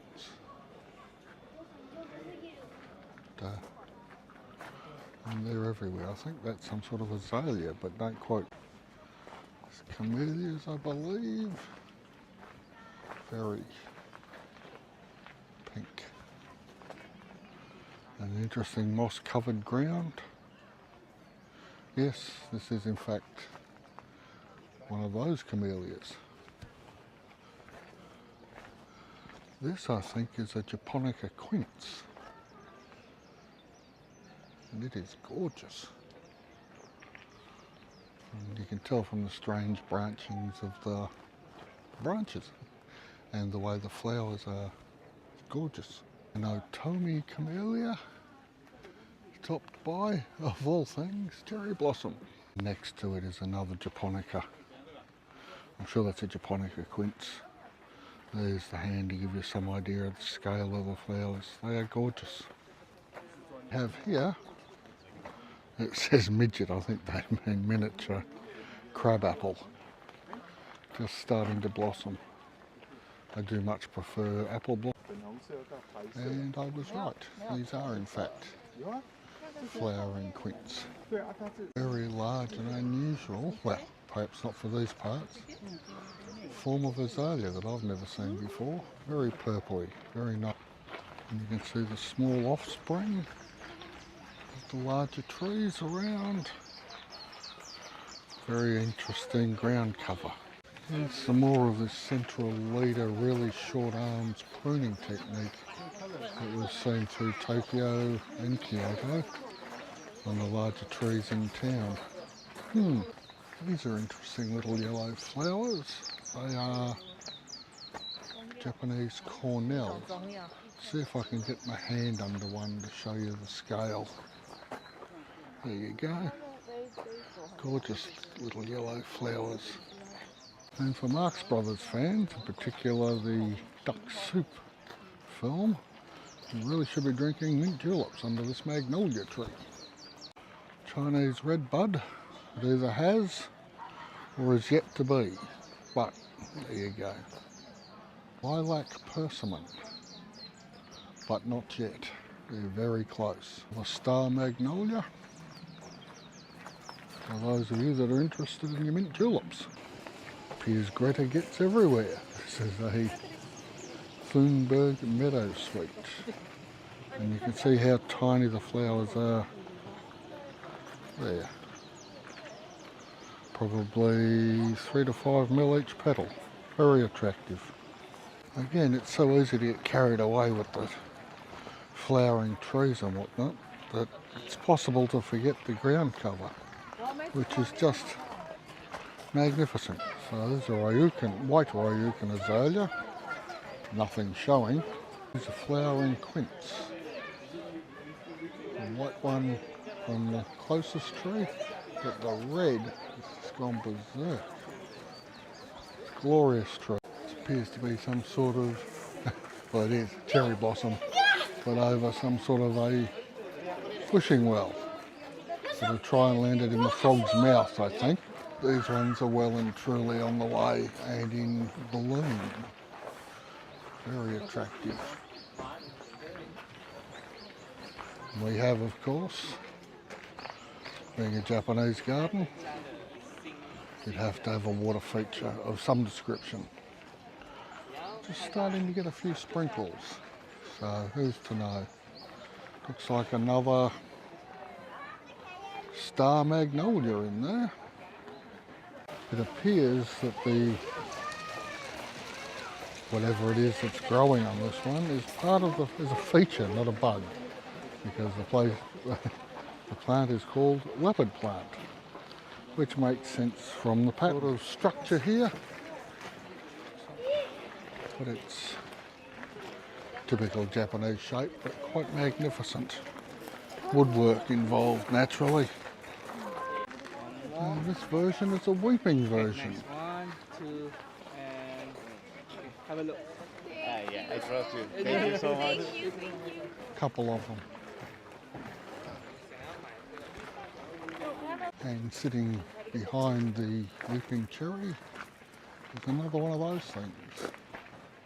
Obviously of a religious nature, and there's another one there, much smaller, but again the ground cover. Truly amazing. Oh, it's this sort of a camellia, gorgeous little flowers, huge stamens, and then when they fall, they leave a very pleasant pattern along the ground cover. And you can see there's some bamboo being used there. It's remediation on those trees, holding them up till they recover from whatever it is they're recovering from. Of course, the waterway here leads down, and I'll show you in a minute.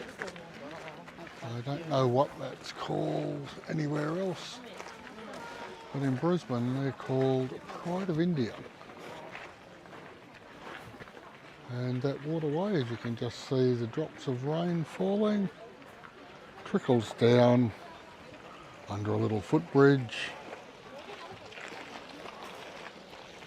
over a small waterfall and off into there, which is a waterway and a half.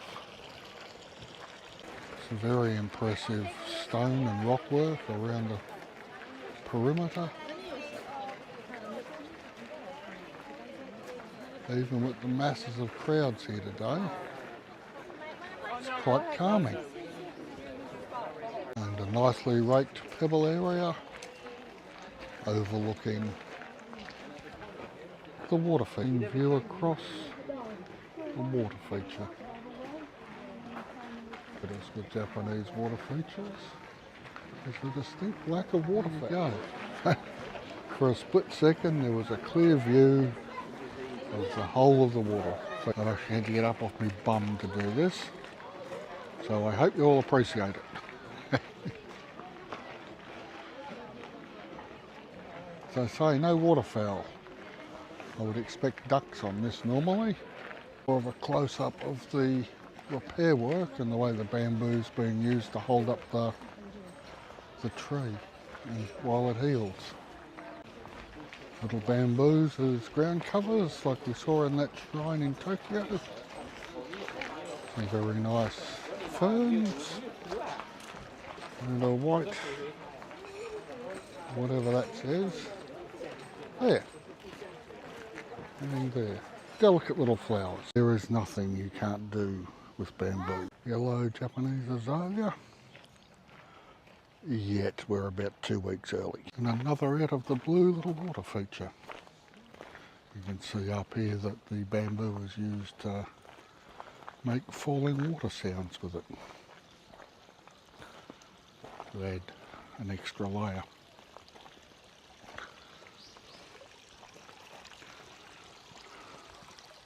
Overflowing there, and flowing under the bridge. And then down to it is apparently called the Golden Pond, where we were before. In fact, this whole walkway has the water feature along the side of it, which is, these are Japanese primrose, apparently. Very unusual, but they obviously like wet feet. And to tie off the story nicely, a little bit, but like we've not got bad. some And it doesn't rhododendrons. smell bad either. So the water feature flows up, well, flows down, begins about here, and for some reason it's dry. So I'm not sure where the water's coming from. It'll be a natural spring. but nothing here is natural, it's all curated, so who knows. This is called Winter Daphne, and you can see the size of the flowers there, quite delicate. Bit of colour, and some lovely commentary there whether we want it or not. Cheerful camellia, and you can see why.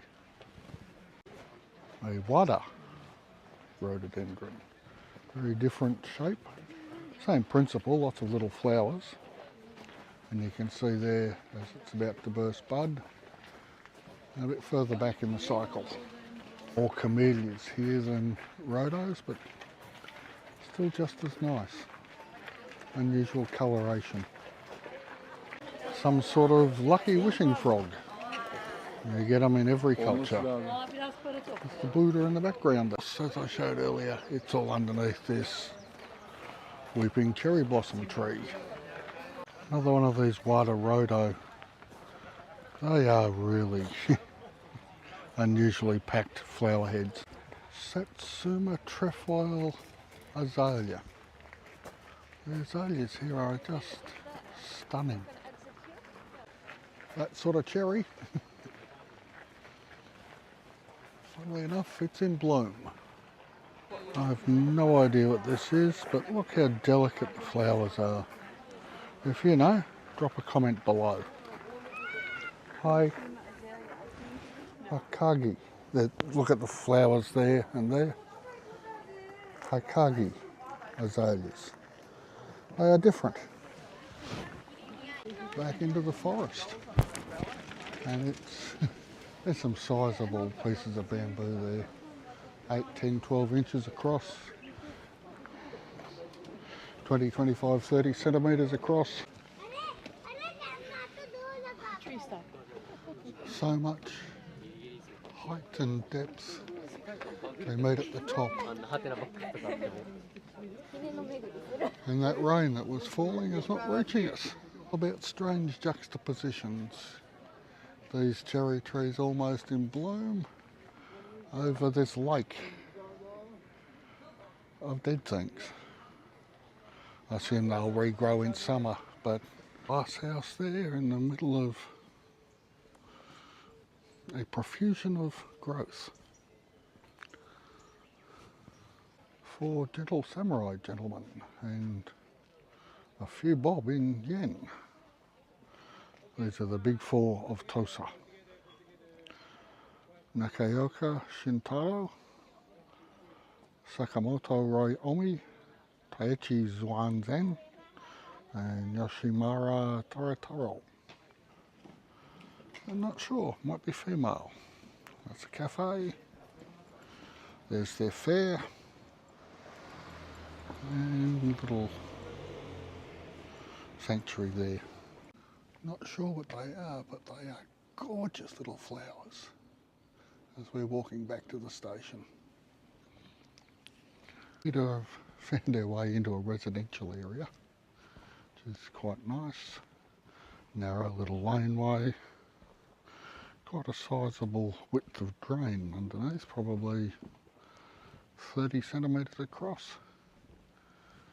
Rain is just starting to drizzle down, but nothing too horrendous. It's just neat and orderly and well laid out.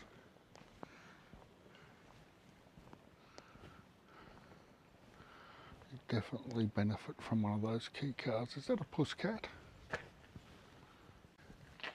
Hello, Mr. Puss. See ya. Station. And I'm pretty sure that's the way we took this morning. Now, I saw something to do with Neon Genesis Evangelion on the way down, just outside this station. So I'm hoping to capture it on the way back. But here it is. Neon Genesis Evangelion.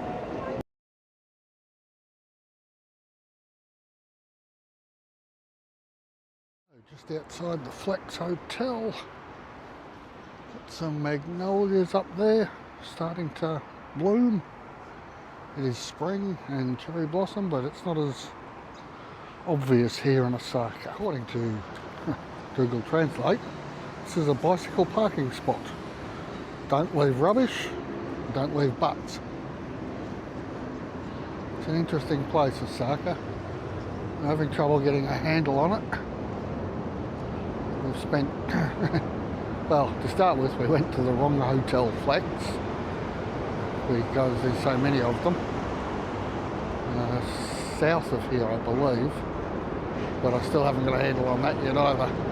I'm pretty sure it's south. Another bicycle parking lot. Bicycles seem to be quite big here in Japan.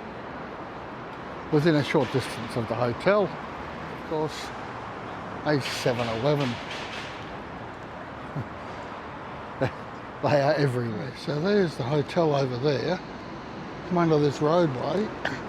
I found an entrance to the underground.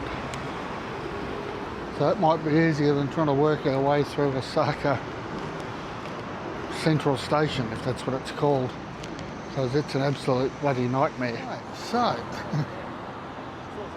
the Bellagio, Pachinko and Slot. Pachinko, I think, is where you drop little silver balls through instead of using a poker machine. But the effect's the same, the house wins. So, but it's a big place. The thing that said Osaka's not for the weak, because it is busy all the time. It's just after 10 o'clock on a Sunday morning, and I'll give you a shot of the foot traffic, if you see what I mean. It's non-stop. Geigo, a gashapon place in Osaka. This one seems to specialise in the claws, which I'm not going to touch. Stuffed toys seem to really be a thing. I saw a girl with a backpack, a clear backpack, chock-a-block full of them yesterday, and I shudder to think. Buy cute bunnies figure. Okay, and there she is. Having come out of the hoo-ha, we step out into an enormous mall.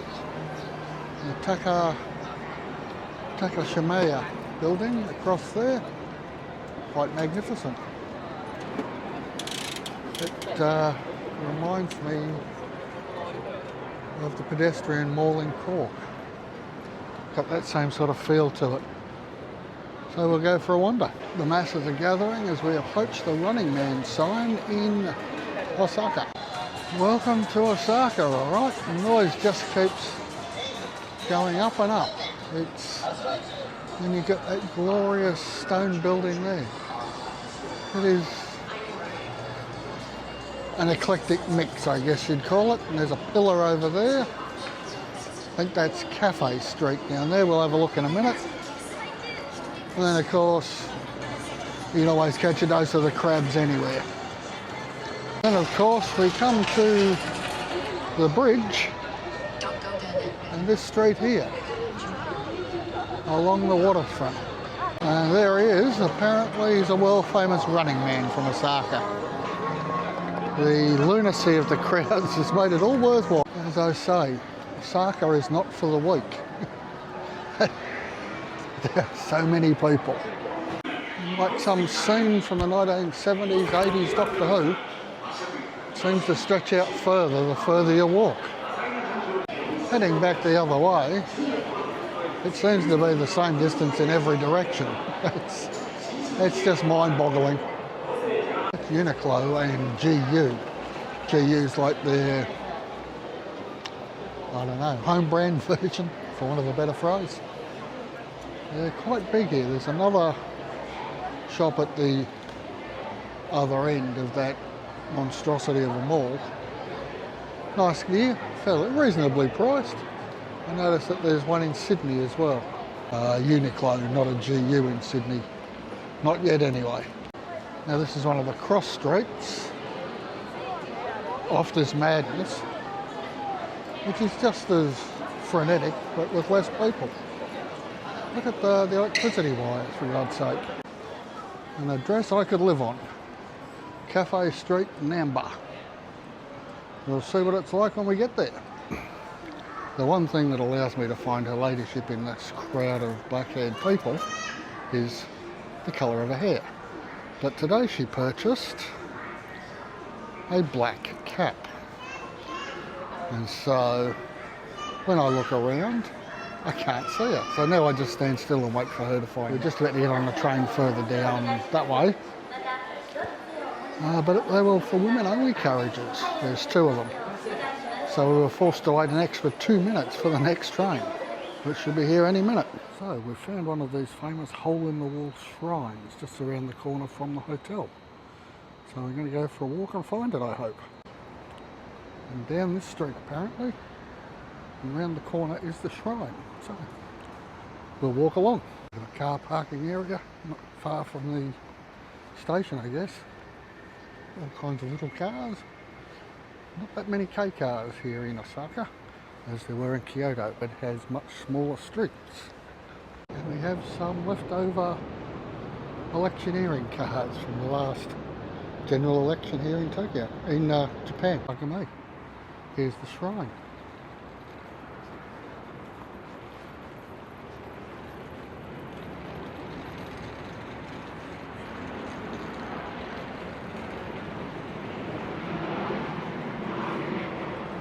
What a marvellous little thing to have.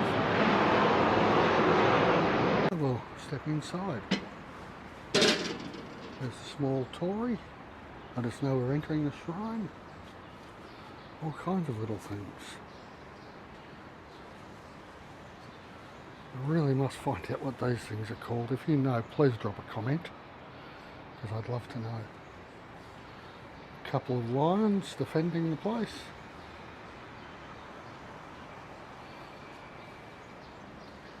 And I suspect that's where you put your donation. Sake being left. This looks a bit like those cemetery stones we saw in Kyoto. Tiny little place. Absolutely gorgeous. I'll go around the other side.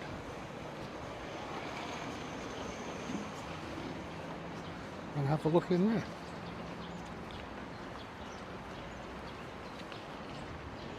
Lots of granite work. And lovely trees. And I suspect a little garden shed there for keeping the place tidy. All within 50 metres of the hotel. Still haven't got a handle on Japan, funnily enough. Only been here 2 weeks. Whoops, nearly went up the wrong street again. It's, for some reason my bearings are all off. Every time I look at Google Maps I walk the wrong way. At least the dot tells me that I'm going the wrong way. And I've got the directions laid out. It was happening so often yesterday I thought I'd been promoted to an officer. But no, we're back on track today. Very much a bicycle city, as you can see. And these are motor scooters, a Yamaha version. One of the bullet trains, but one of the faster intercity trains I suspect, which aren't quite up to the pace of the bullet train, but aren't slow either. Each town has its own, what's the word, logic when it comes to the underground. It's taken us a little while, but we've worked it out here in Osaka. And having found an entrance that doesn't involve going into the main station, life is a lot easier. Kyoto and Tokyo are really strict on smoking in public. There are enclosed areas covered in glass, and here's that train leaving.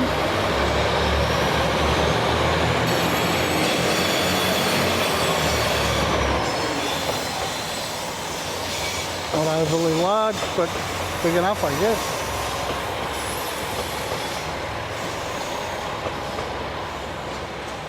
It's diesel, I think. Anyway, we went into a waffle shop today for lunch, and on the ground floor we were offered smoking or non-smoking. And non-smoking had to go upstairs, and there we had our waffles, but the smell from the smokers downstairs was wafting up. So much so her ladyship wasn't sure when we got there that we'd gotten to the right part, but we had indeed. That being said, when we were overlooking at the Running Man with all the crowds, there was no one smoking in public, which I guess is why the waffle shop offered an option downstairs. But here around the hotel in the little streets where I just went down to the shrine, people just stop and light up without any trouble. So, on our way to the Cat Cafe, through an arcade of all things. We'll see how the navigation goes. Little narrow streets. It's an interesting trip. And I must say, this part of Osaka is much calmer. Florist, fruit and veg, nice little park, the fashion space. It's just really quite pleasant. And we have found our first supermarket. There you go. And I will also note that there's a lot less English on the signs around here, which means we might be in the right area. Here we are in the Cat Cafe in Osaka. They look like they're having a terrible life. There are some stunning cats.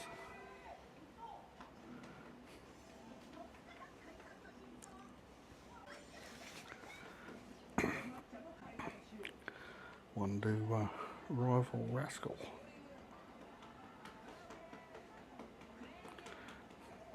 And he attempting to get a cat to have some interaction with her. But like all cats, when they're ready. And he finally got a reaction out of the grey cat, or blue I guess you'd call them.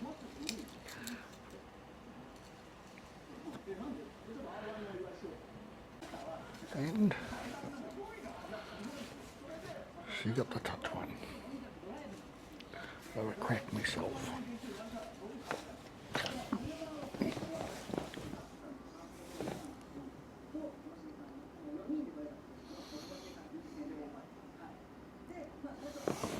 Her ladyship may have found a friend.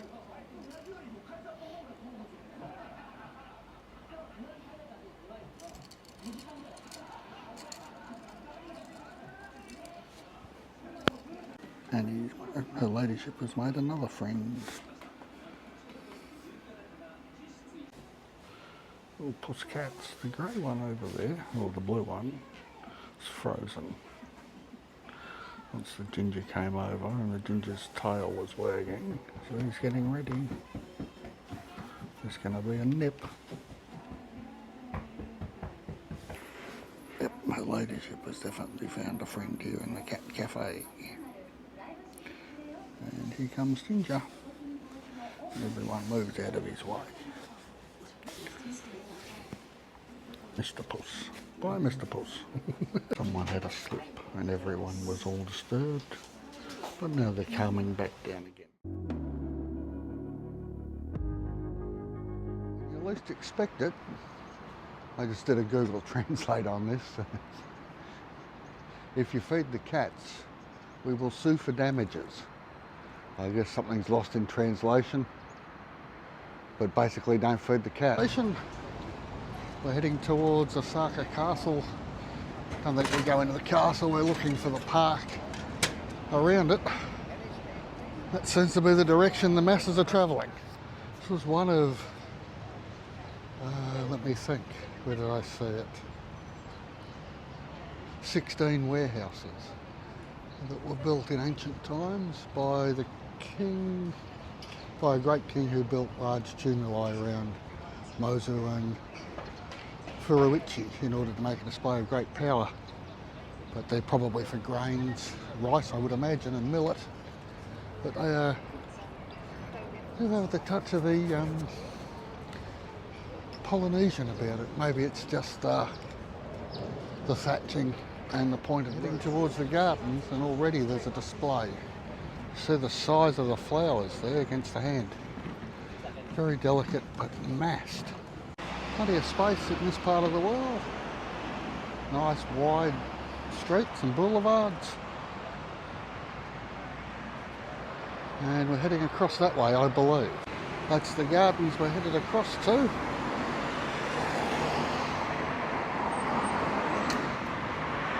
That's the gardens we're headed across to. You can see the stonework there on the foundations of the castle. We'll have a close look when we get there. Of course, to enter, you need to come past cherry blossom. These ones are single flowers. Very pretty. And there's a lot more through the park as we go. So we're here and we're off to explore all of that. Could take us a while. Like everywhere else where we've been, there is a plethora of push bikes and styles. Most are electric, but not all of them. And they are, of course, under the cherry blossom. We've got some ground cover coming up, and what also appears to be vetch, which is a nitrogen-based, very old variety that used to be used in conjunction with clover. Okay, so we've got the masses of cherry blossom. And I've just done a translation on these things that are called Pride of India in Queensland, or Brisbane anyway. And they're known as crepe myrtle in the rest of the world. That makes sense. They have glorious patterns on the bark. They're just a lovely tree. There's pruning on pine trees. I mean, some of them grow naturally like this, but not with the shorter arms. It is really impressive. Starting to see some of the fortification work. We'll be crossing the moat there. I just have to go and find a hat down here. It's called Lawson, but it's basically a 7-Eleven. There's another mob called Family Mart, but aren't that different. You can get just about anything in any of them.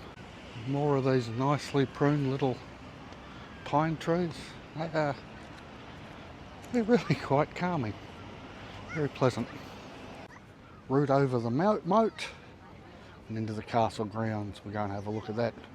And we've got our hat. And here we have the moat. Works its way around and completely surrounds, but here we come across the entrance walkway, which I guess was defendable. But it's hard to tell because the whole thing's been reconstructed. It was destroyed sometime between 1939 and 1945. Here we are on our way in, past the beautifully pruned pine trees. Must do a bit of a Google wang on that and see how to do it. I think that would be ideal on the home estate.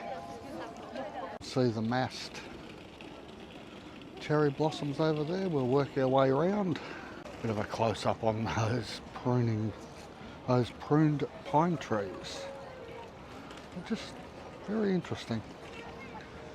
Of all the things to captivate the mind, eh? Yesterday when we went to the cat cafe, and we were basically the only non-Japanese people we saw, this is very much on the tourist trail. So we'll get through it and head back home later this afternoon. Here we are, here's the entrance.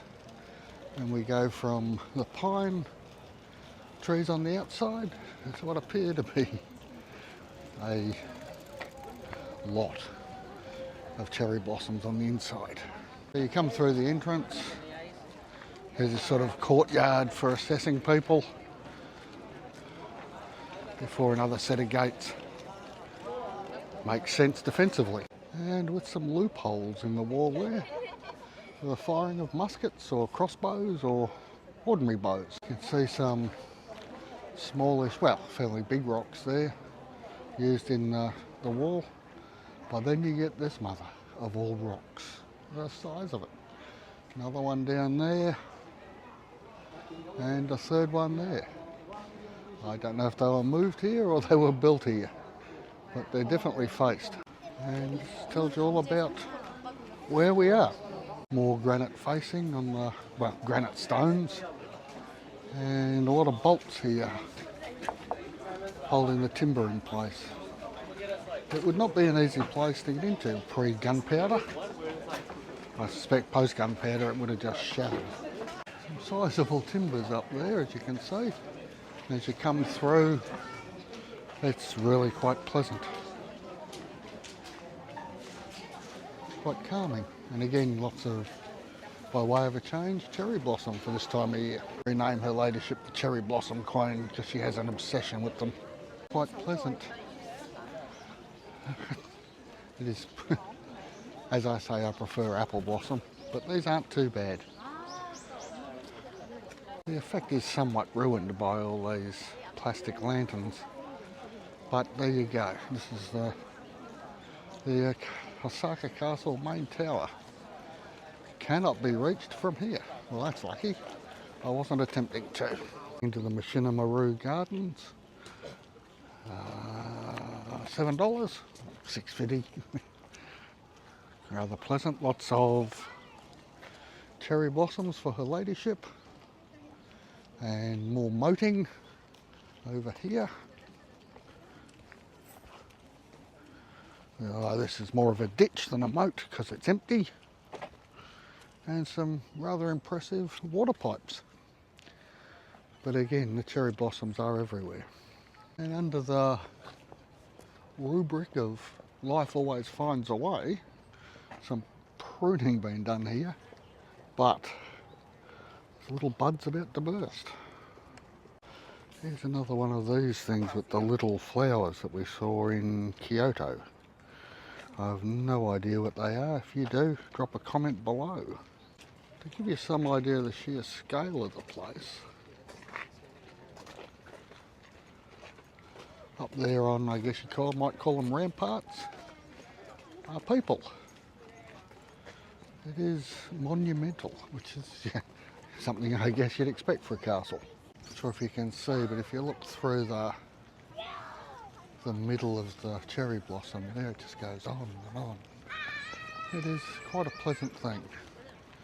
Be lovely when it all drops as well. You have a nice carpet of snow on the ground. Quite the massed planting here. And there's some very precocious children in the background. I'm not sure if they're being picked up. But I'd like to pick them up and drop them in the moat, but that's me.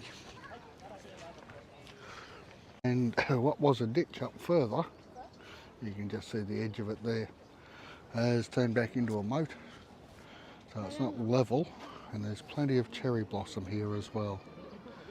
And there's the main castle up there with the tigers on the top. And you can see where people have reserved their spaces for sitting under the cherry blossoms. Really quite civilised and orderly. And her ladyship in the bushes. There she be. Absolutely no dramas at all, pruning through high branches and leaders. Just knock them over, let it spread out. It is a different approach to pruning. I mean, it seems unlikely, but if you look here, it does look like they've laid down a square for a little bit of cricket work. It might just be repair of the grass, but it does look like a nice square. Again, in the life will find a way. Truly amazing. Got ourselves another crow sitting up there in the tree. Very nice. Some more slots up there for resting firearms in, maybe, unless they've been salvaged and used from some sort of drainage. But do not climb these stone steps. If you look at them, they're a fairly steep climb anyway. I shudder to think what's off the other side. And the door's locked on the inside. Quite sizable lumps of granite. Really impressive. I do love the feel of granite, even if it does give off radon or something, which is slightly radioactive. No problem if you're just walking past, but if you're living in a granite house for many years, it can be a problem. But there's those stairs again. My God, I thought that was a snake at first glance, but it's a tree root. Just follow this corner round yeah, more firing points up at the top. Well, if you have a different explanation, please drop a comment below. And of course you can not go too far because the water runs out, but you can take a punt on the moat. It's an impressive place. Takes up a lot of space in town, but I suspect it more than pays for itself. Don't know if that's a butterfly or just a locally coloured moth, which is very interesting. And feeding on the nectar there. And this is one of those odd spots down here where we had to come down those stairs, but there are no people and we've just got nature. Very nice. This little breeze starting to drop leaves on us. Very nice. The heat stressed leaves falling off these trees. I think a ficus. Some sort of ficus anyway. But yeah. A couple of weeks, all the things falling will be cherry blossom leaves, which will be quite pleasant to be under. The leadership of being photographic and photogenic all at once. A little bit of a breeze coming through, which is very welcome. Oh, and all these leaves are tumbling.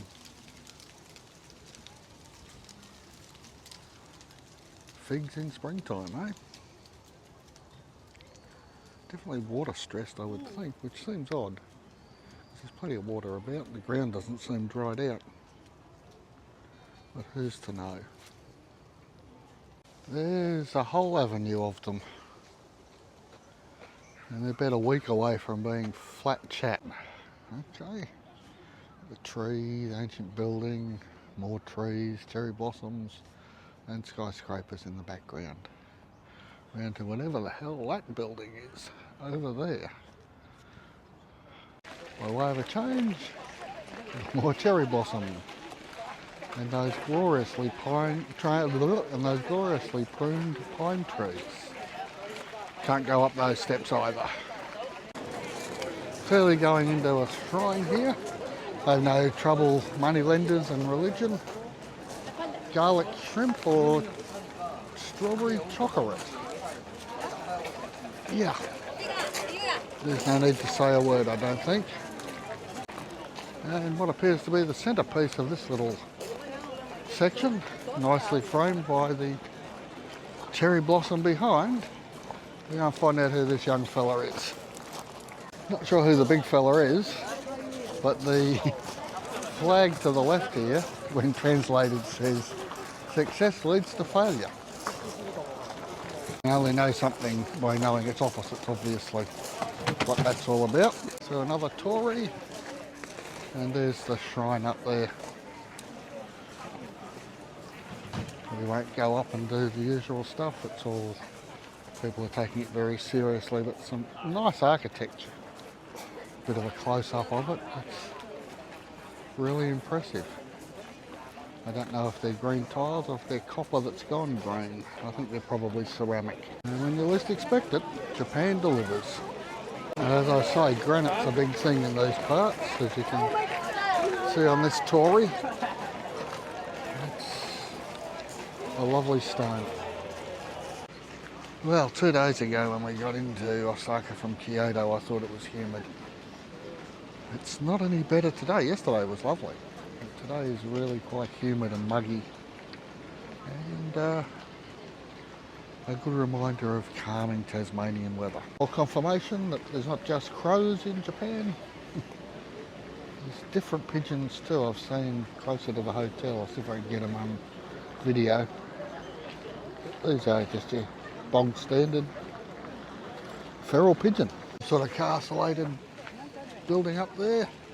So you get a nice view down here about of the walls and the moat. And then we'll be following down through those cherry blossom avenues and down to the bottom. Again, you can see the size of the people there, give you some idea of scale.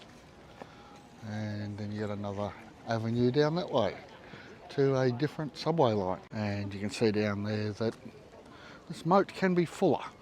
You can see the line where it's been up to. I don't know whether it's a seasonal thing or they drained it to do some work.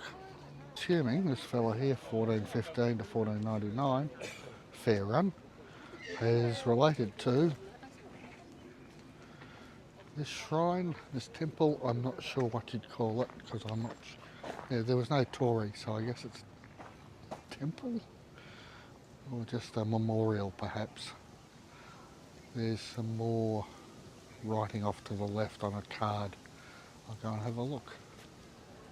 That little sign off to the left was an interactive tool for working out that it's a crepe myrtle and that it looks beautiful when the bark falls off. Small sparrow in there on the top of that. There it goes. First sparrow I've seen in Japan. That means I've been unobservant, really. Look at those people up there. There's an awful lot of work's gone into those walls, especially the angles and the slopes. I guess whoever was in there didn't want visitors. He wasn't inviting himself. Now on the surrounding land, on the commoners side of the moat, we're dropping down back to the level we were at when we first came in.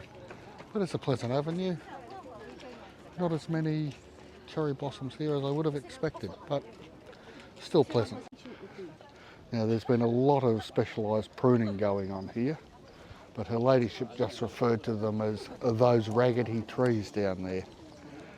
Can't argue with her, but you know, what would be the point? The raggedy trees continue. I don't know what they are.